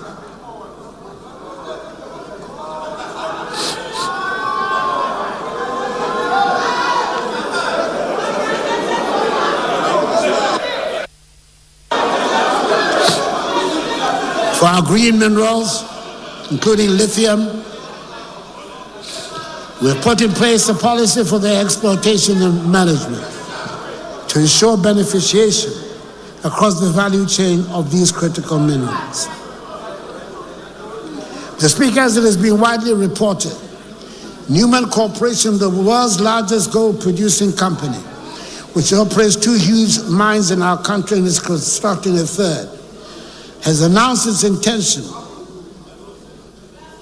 to sell its Achim mine in the eastern region, the 3rd largest mine in the country, which produced some 420,000 ounces of gold in 2022. As part of government's policy to modernize the mining sector, to indigenize the mining sector, we will engage with Newmont to give priority to Ghanaian investors who will want to acquire this mine, to ensure that our mineral resources better benefit the Ghanaian people. The Speaker, we continue to work to ensure the protection of our forests and wildlife resources while reclaiming degraded forests. Some 42 million trees have been planted over the last 3 years under the Green Ghana project, and some 690,000 hectares of degraded forests have been cultivated between 2017 and 2022 under the Ghana Forest Plantation Strategy. Mr. Speaker, the main cornerstone of our move towards the industrial transformation of Ghana is the One District, One Factory policy, this government's iconic flagship initiative. It demonstrates how government can stimulate and incentivize the private sector to expand and diversify manufacturing across the country by harnessing locally available raw materials. It is significant to note that within the relatively short span of 6 years, government has directly intervened to stimulate interest in and support many private sector business promoters to make significant investments in manufacturing under the One District, One Factory program.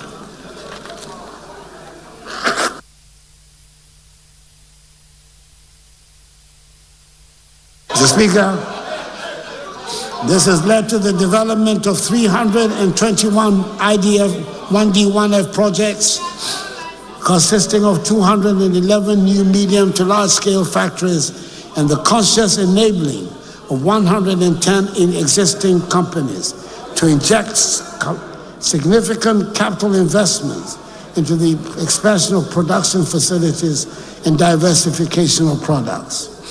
These business promoters have so far invested in 142 districts across the country, across all 16 regions, and achieving 54% district coverage. The aspiration is to bring a 1D1F project to every district. Speaker, within this period, some 170,000 jobs have been created under the novel ID 1D1F program by companies in operation. The Speaker, government approved a number of incentives, including duty exemptions to support the implementation of the 1D1F program. In 2019 and 2020, 37 1D1F companies were granted exemptions approval by this august House. However, from 2021 to date, no exemptions have been granted. Mr. Speaker, I urge the House to consider and approve all the outstanding exemption applications as a matter of urgency.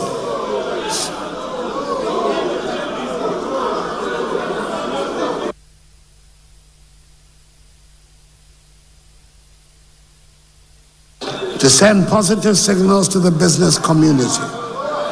The exemptions law that you have passed provides for such exemptions under existing laws. The Speaker, the other initiative aimed at stimulating industrial growth that we have been actively promoting is automotive assembly and component manufacturing. It is universally recognized as a key strategic sector for stimulating industrial transformation.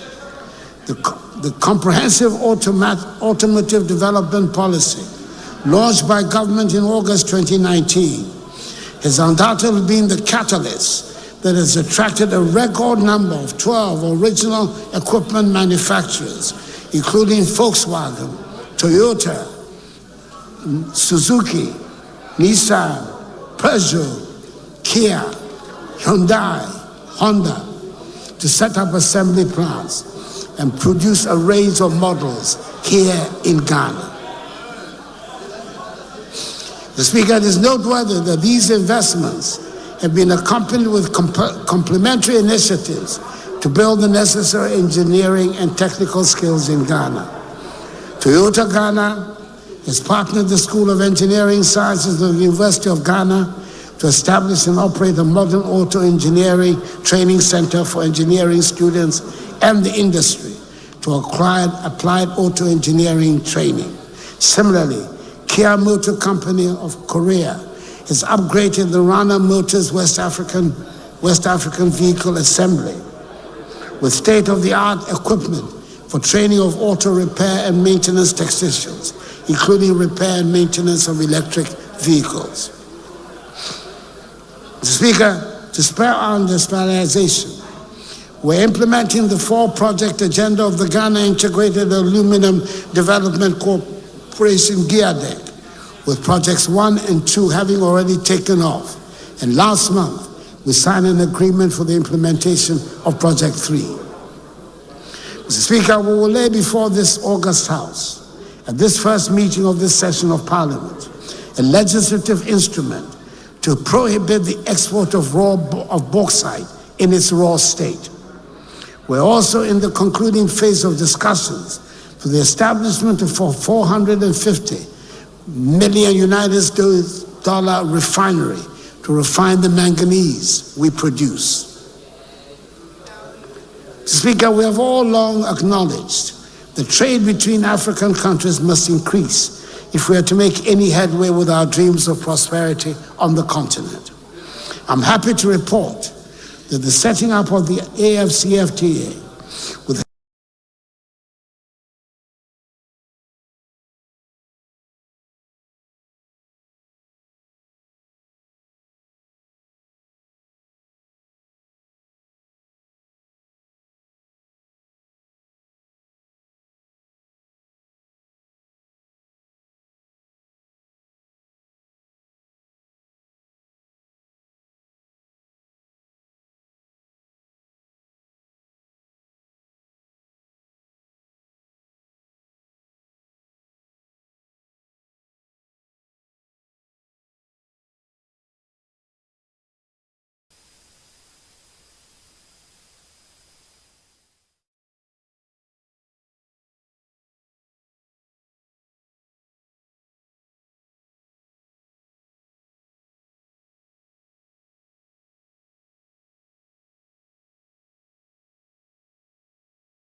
for some people to the formal sector and formal sector jobs.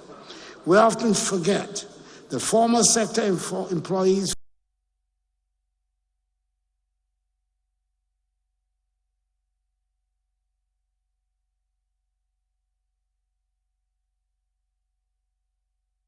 is a great source of power, adding to your options, knowing that quality and standard remains intact, and our content, which is enrollment drive, SEED, an initiative which seeks to improve coverage and increase the contributor base of the SNID scheme.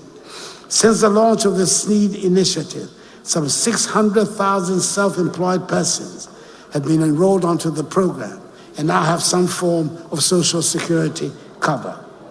Effective 1st January 2024, all pensioners on the SNID pension payroll as of 31st December 2023 have had their monthly pensions increased by 15%. This translates to 10.05% of effective increase for the highest earning pensioners and 36.37% effective increase for the lowest earning pensioners. The 15% indexation rate will result in an additional expenditure of 697 million cedis. The total benefit expenditure for government under the SNID scheme alone is projected to increase from 5.4 billion cedis in 2023 to 7 billion cedis in 2024. Mr. Speaker, I believe we can say with certainty that in the tourism sector, Ghana is finally realizing her long-promised potential. Starting from the events and excitement of the year of returning 2019, Ghana has truly become an attractive tourist destination, with visitors' numbers increasing every year. December in GH is now an established and increasingly attractive phenomenon, which brings visitors to our country in the month of December and has changed the events calendar around the Christmas holiday season in Accra and many other towns. Mr. Speaker, for the first time since the Kwame Nkrumah Memorial Park was constructed in 1992, government has undertaken a full modernization rehabilitation of the facility. Since the commissioning of the modernized park in July 2023, the number of domestic and international visitors has risen dramatically. A national newspaper reporting on activities at the revamped park had a screaming headline which said, Akufo-Addo resurrects Nkrumah.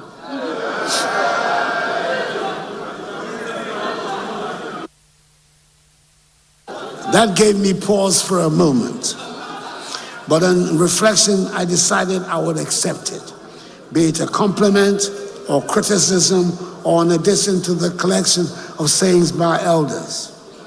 Whatever it is, since the commissioning, there have been 208,557 domestic and international visitors to the park between 14th July and 31st December 2023. Mr. Speaker, compare that, if you may, with the best performance until then, which was in the year of return in 2019, when there were 126,190 visitors in the year. Other facilities are being upgraded, and it's good to know that the private sector is showing interest in getting into the development of tourist attractive sites.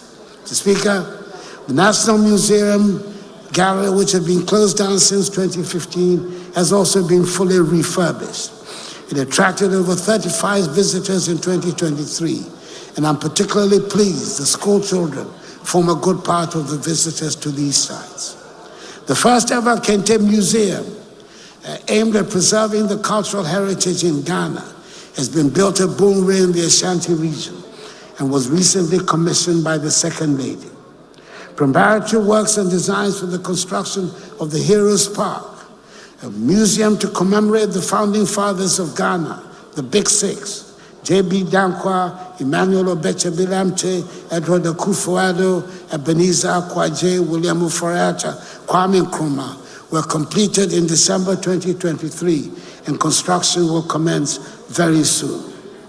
Mr. Speaker, government through the National Film Authority is committed to supporting the production of world-class content and films, as well as increasing the cinema infrastructure in Ghana and by extension on the continent.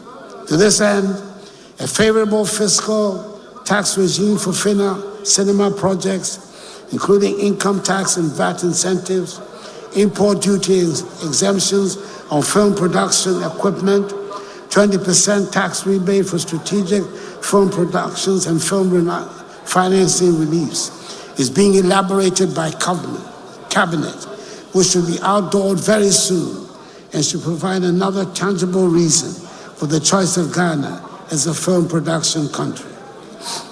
Mr. Speaker, in line with government's commitment to ensure gender equality, the revised National Gender Policy and the Affirmative Action Bill were approved by Cabinet in October 2023.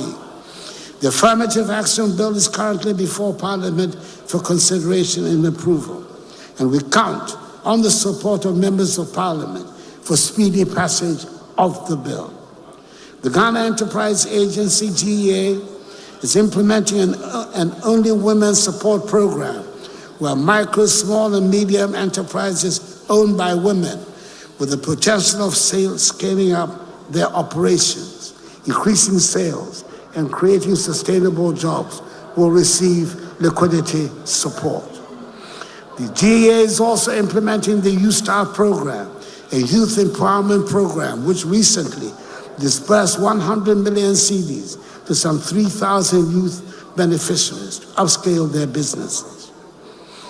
Mr. Speaker, we're also implementing some interventions directed at providing support for persons with disabilities.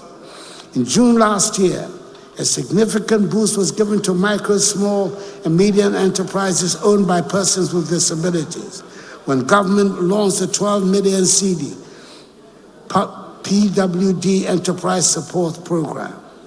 This grant support program under the Ghana Transformative Project is being funded with the support of the World Bank. Again, the Youth Employment Agency has initiated a groundbreaking employment drive targeting 282 persons with disabilities who used to work at poll booths. Speaker, let me now turn to football, a sport that is dear to the hearts of all Ghanaians.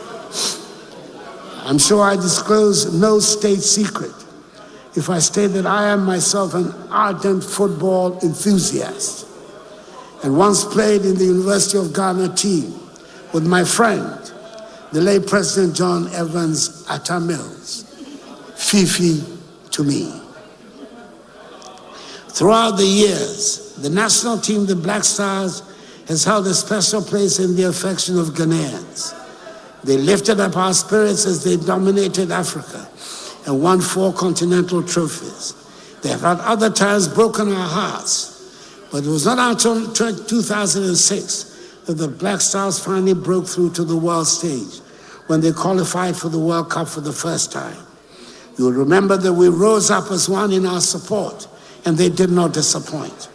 Then came the spectacular South Africa 2010 World Cup and its drama, when we almost became the first African side to reach the semifinals of the World Cup.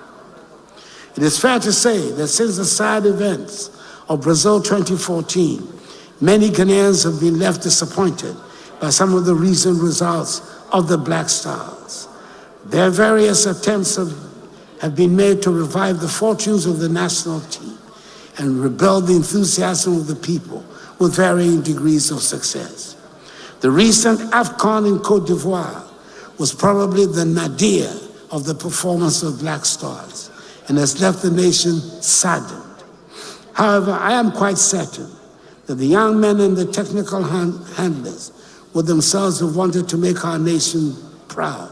And I believe that the captain, Andre Dede Ayew, meant every word when he rendered heartfelt apologies on behalf of his teammates to all Ghanaians for the team's early exit. Speaker, I believe it is time for us to take a long-term, far-sighted approach to correct what has gone wrong. It is time to return to scouting, grooming, and developing talent at the grassroots level under a presidential policy on football that I intend to unveil very soon. The School Sports Department of the Ministry of Education will work hand in hand with the Ministry of Youth and Sports in collaboration and synergy with the Ghana Football Association to build district, regional, and national juvenile teams for both girls and boys. The more than 150 AstroTurf pitches constructed throughout the country under this administration provide the foundational facilities to make a start as we strive to provide more of them.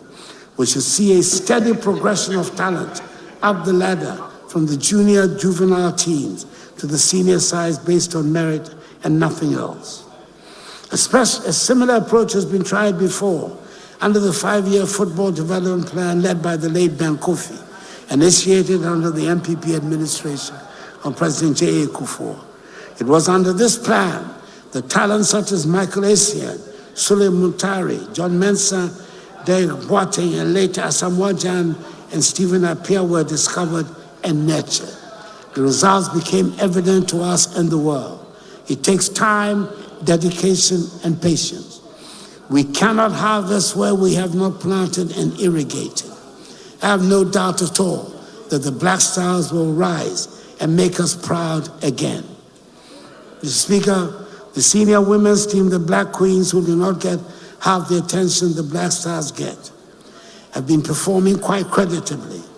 They had gone for 10 matches without any loss until last December, and then when they lost narrowly to Namibia in the qualifying ground for the 2024 Women's African Cup of Nations. Even though they lost narrowly to Zambia in the first leg of the qualifiers for the 2024 Olympic Games, let us wish them well in the second leg to be played in Lusaka tomorrow. I hope they give us something to cheer about. Mr. Speaker, it gives me great pleasure to report that all the preparations are ready for Ghana to welcome sportsmen and women from around the continent to participate in the 13th edition of the African Games. It seems incredible, but this is the first time that Ghana will be hosting these games. It's taken a lot of courage to have persisted with the decision to host the Games, especially when our financial problem came in the midst of the preparations. But I am glad we went ahead. The preparations are all complete, and I was excited and very pleased with what I saw at Botima when I went to commission the Games Village some 2 weeks ago. We have high-class sporting facilities which will serve us well long after the Games are over. Some of the events will take place at the University of Ghana Sports Stadium. It is worth noting that this is a facility started under former President J. Akufo and was abandoned by successor governments. I'm extremely proud that this project has been finished under my stewardship, not just because of the Games, but also because it has taken 75 years of existence for Legon, Ghana's premier university, to have a sports stadium. I urge all Ghanaians to make our visitors welcome and to patronize the Games and cheer on the participants. Mr. Speaker, this is the 7th time that I've appeared before this House as President to give an accounting of the state of our nation. Luckily for me, I know my way around the place, having spent 12 memorable years here as a member of Parliament. And therefore, even on the few occasions the sections of the House did not want to make me welcome, I was still able to manage. I have one more scheduled date with the House when I will be here to give an accounting of my time in office. By that time, my successor would have been elected. And we will be getting ready for the swearing-in ceremony. The elections will be held peacefully, and the candidate with credibility to take us on to a higher level will win. Let me wish all of us well in the elections on 7th December. Before then, a number of important tasks lie ahead of us, one of which will be commissioning the Nana Adjournment the first international airport in Kumasi, and naming the recently commissioned airport in Tamale the Yakubu Tali International Airport of Tamale.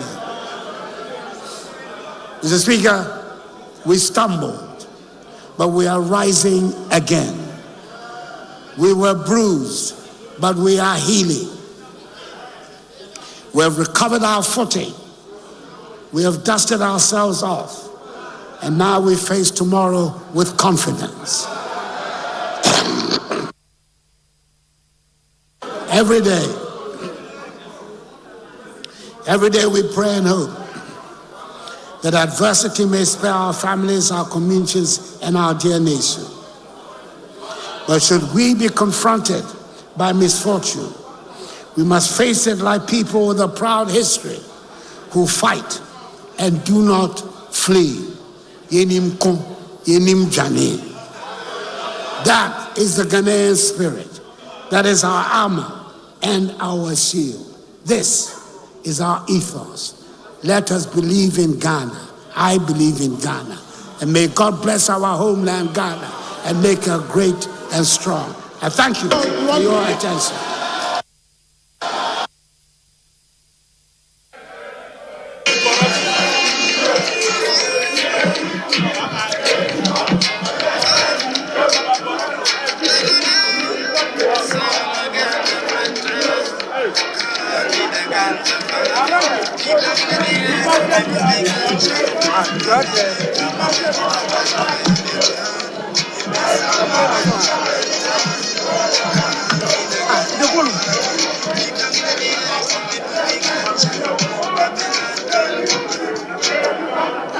It's failing as well. No, you do.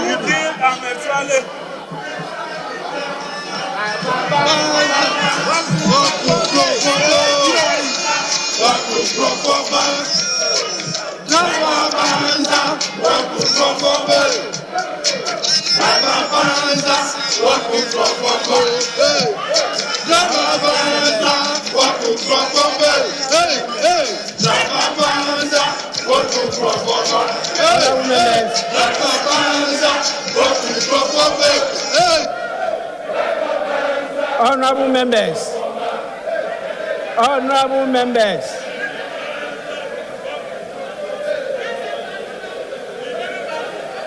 honorable members,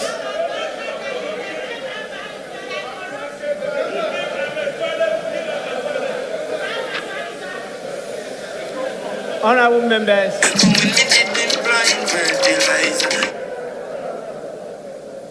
honorable members,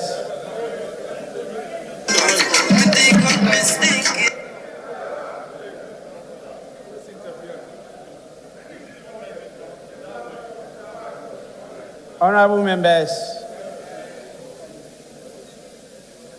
I think it's proper and right for us to offer to our revered, distinguished guests for the delay in the commencement of today's proceedings. We have, and we owe it as a duty to let Ghanaians know and our audience why today there was a delay in the commencement of proceedings. And I would want to, on your behalf, also apologize to them for that delay. It was due to circumstances beyond our control. Honorable members, we were compelled to attend to some debilitating constraints to the House, and that kept us an hour behind schedule, and I want to apologize for that delay. Honorable members,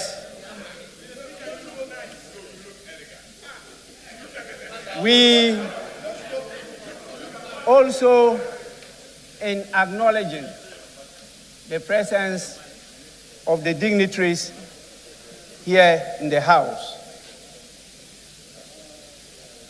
failed to mention some very important statesmen who are with us today. And it's proper that we acknowledge their presence. We have with us Dr. Hassan Ayaraga,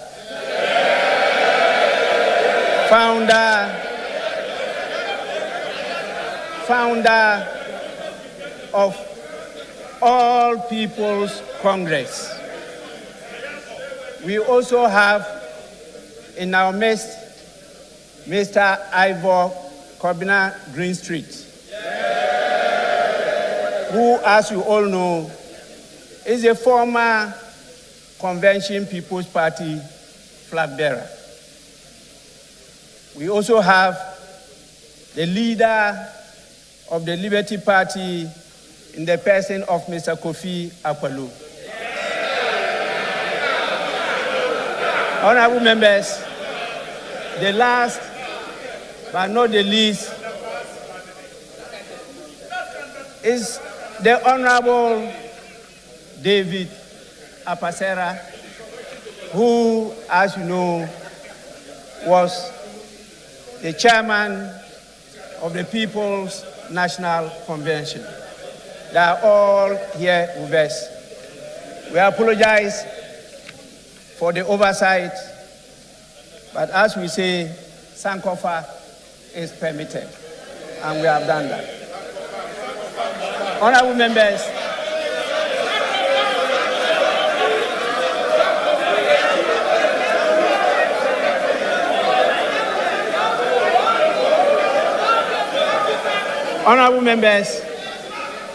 honorable members, the Speaker is very vigilant. And as I mentioned earlier on, the ability to catch the eye of the Speaker includes good behavior.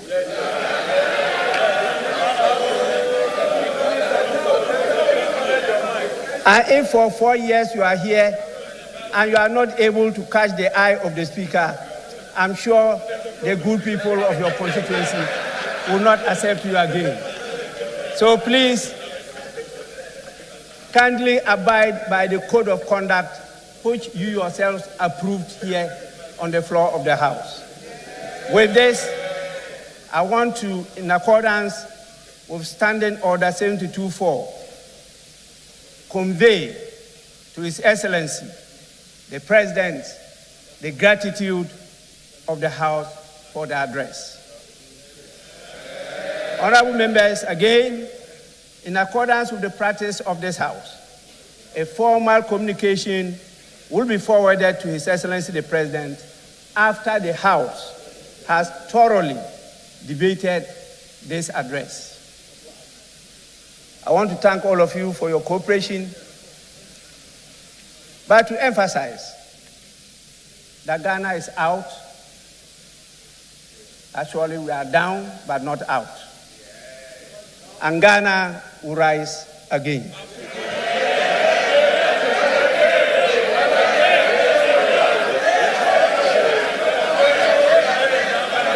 Honorable members,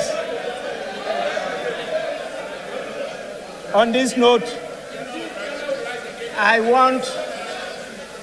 honorable members, I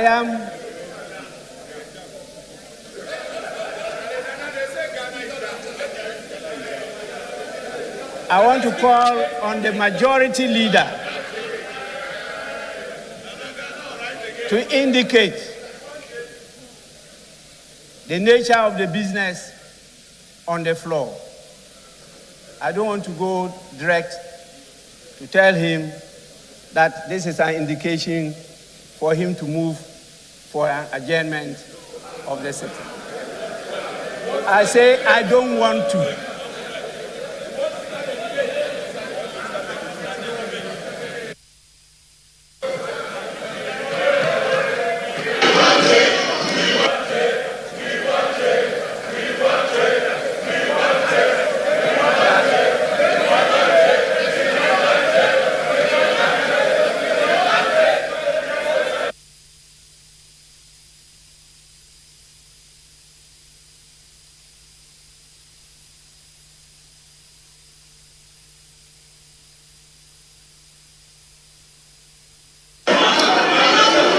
Mr. Speaker,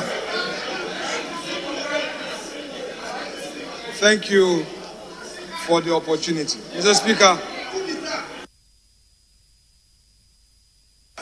and considering the optimism with which Mr. President has spoken to the nation, and Mr. Speaker, you were right, and Mr. President himself acknowledged that considering the situation we find ourselves, we are down, but we rise again under the able leadership he is providing and the future which is assured. Mr. Speaker, we are, by the practice of this House, ready to debate Mr. President's message. Considering the situation we find ourselves as a country, Mr. Speaker, we are ready to debate this message now. However, Mr. Speaker, as has been the practice, members would want to prepare. And I noticed that the minority leader was jotting down a lot of notes. I need to remind him that I have with me the 2014, 2013, and the 2016 State of the Nation Address. And all of these were full of lamentations. So, Mr. Speaker, I don't know what he was actually jotting down. But if it was a debate he was preparing for, Mr. Speaker, I want to assure him that we will face him with this optimism and remind him of the lamentations of 2013, 2014, 2015, and 2016. Mr. Speaker, without more, I shall pray that this House be adjourned to tomorrow at 10 in the forenoon or soon thereafter. Mr. Speaker, I so move, and I urge my colleague to second the motion. That is a practice. He should second. He should just second. Today is not for debate. Mr. Speaker,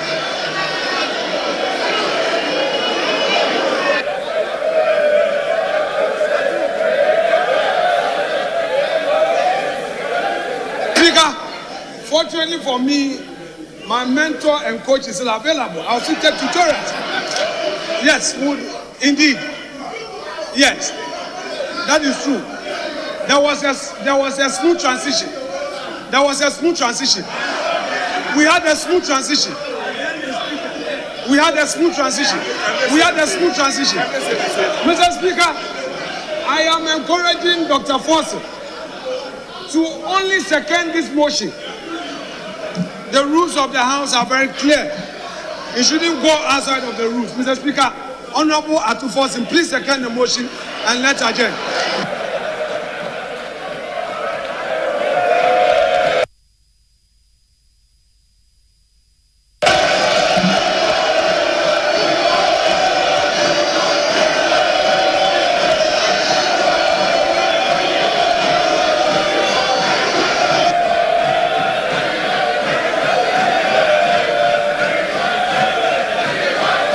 Honorable members, honorable members, honorable members, honorable members.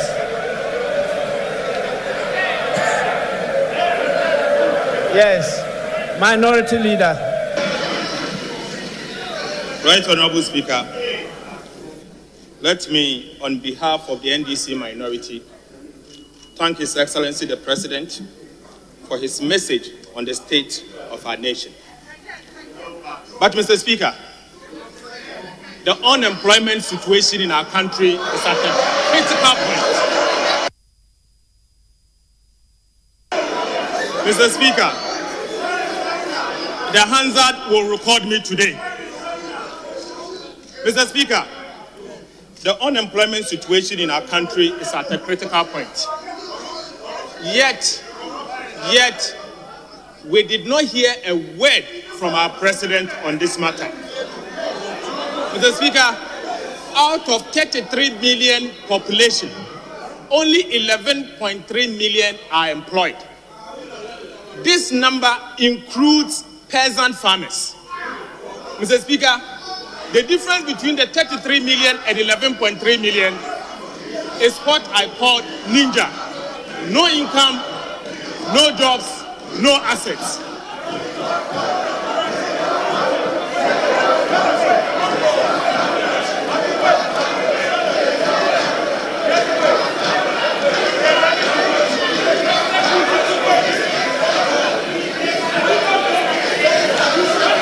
Honorable members, honorable members, honorable members.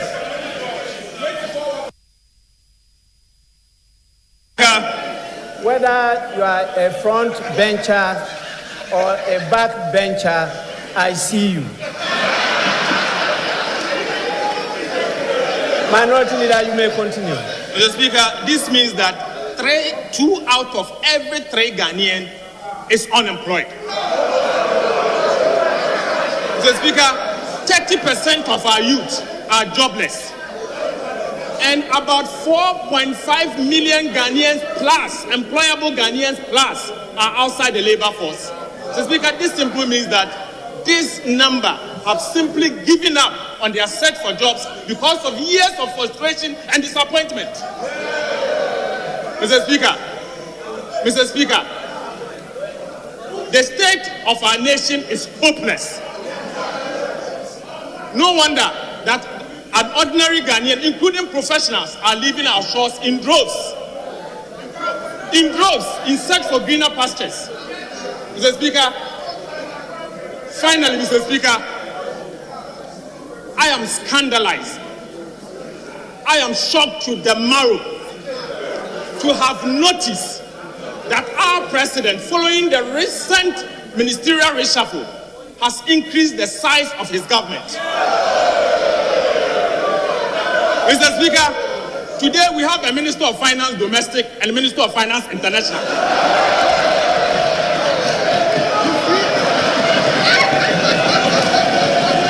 Honorable members.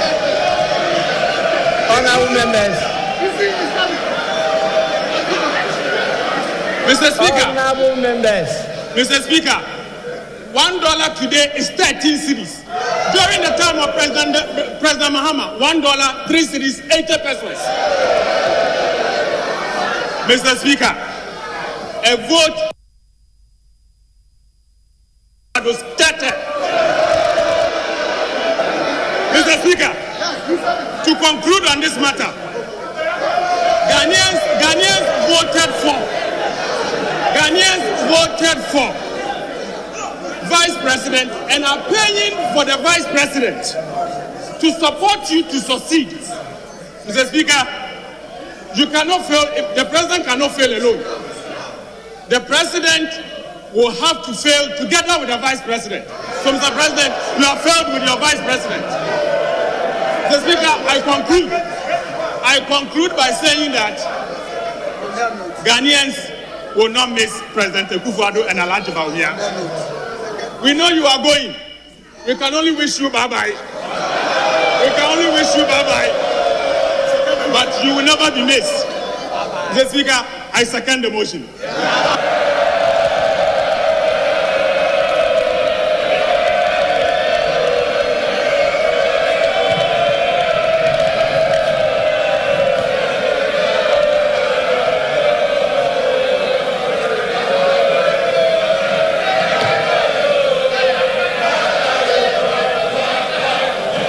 Honorable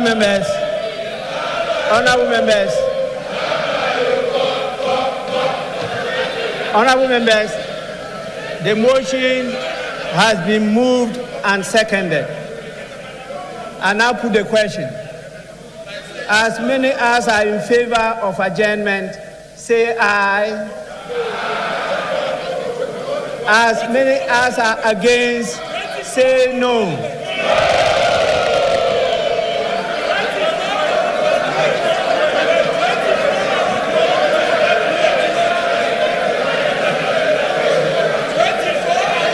Honorable members, I put the question again. As many as are in favor of the motion, say aye. As many as are against, say no. Honorable members, I think the ayes have it.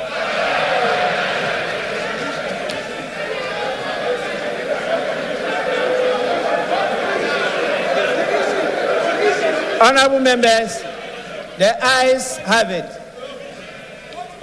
The House is accordingly adjourned till Wednesday, 28th February 2024 at 10 o'clock in the forenoon. I thank all of you for your understanding and cooperation, and the House is adjourned.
Source of power, adding to your options, knowing that quality and standard remains intact, and our content, which is accepted as truth and accuracy every day, is accessible on the go. Access your favorite daily graphic and our weeklies The Mirror, Graphic Business, Graphic Showbiz, Junior Graphic, and Graphic Sports on Graphic News Plus app. It's the digital replicas of our work. Download Graphic News Plus app on the Google Play Store, Apple App Store, and available on www.graphicnewsplus.com as you remain abreast of and keep pace with on-the-minute news updates on the go. Home sweet home. Welcome family and friends. Choose the bundle that best works for you from as low as 10 Ghana cedis weekly for unlimited access to all publications. Graphic, truth and accuracy every day.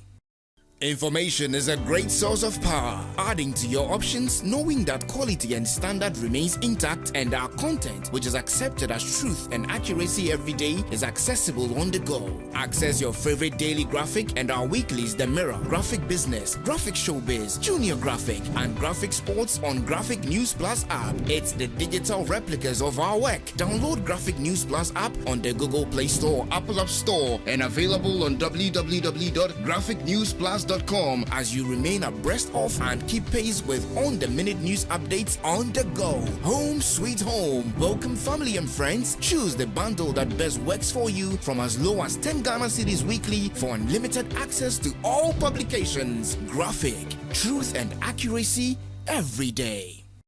Information is a great source of power, adding to your options, knowing that quality and standard remains intact, and our content, which is accepted as truth and accuracy every day, is accessible on the go. Access your favorite daily graphic and our weeklies The Mirror, Graphic Business, Graphic Showbiz, Junior Graphic, and Graphic Sports.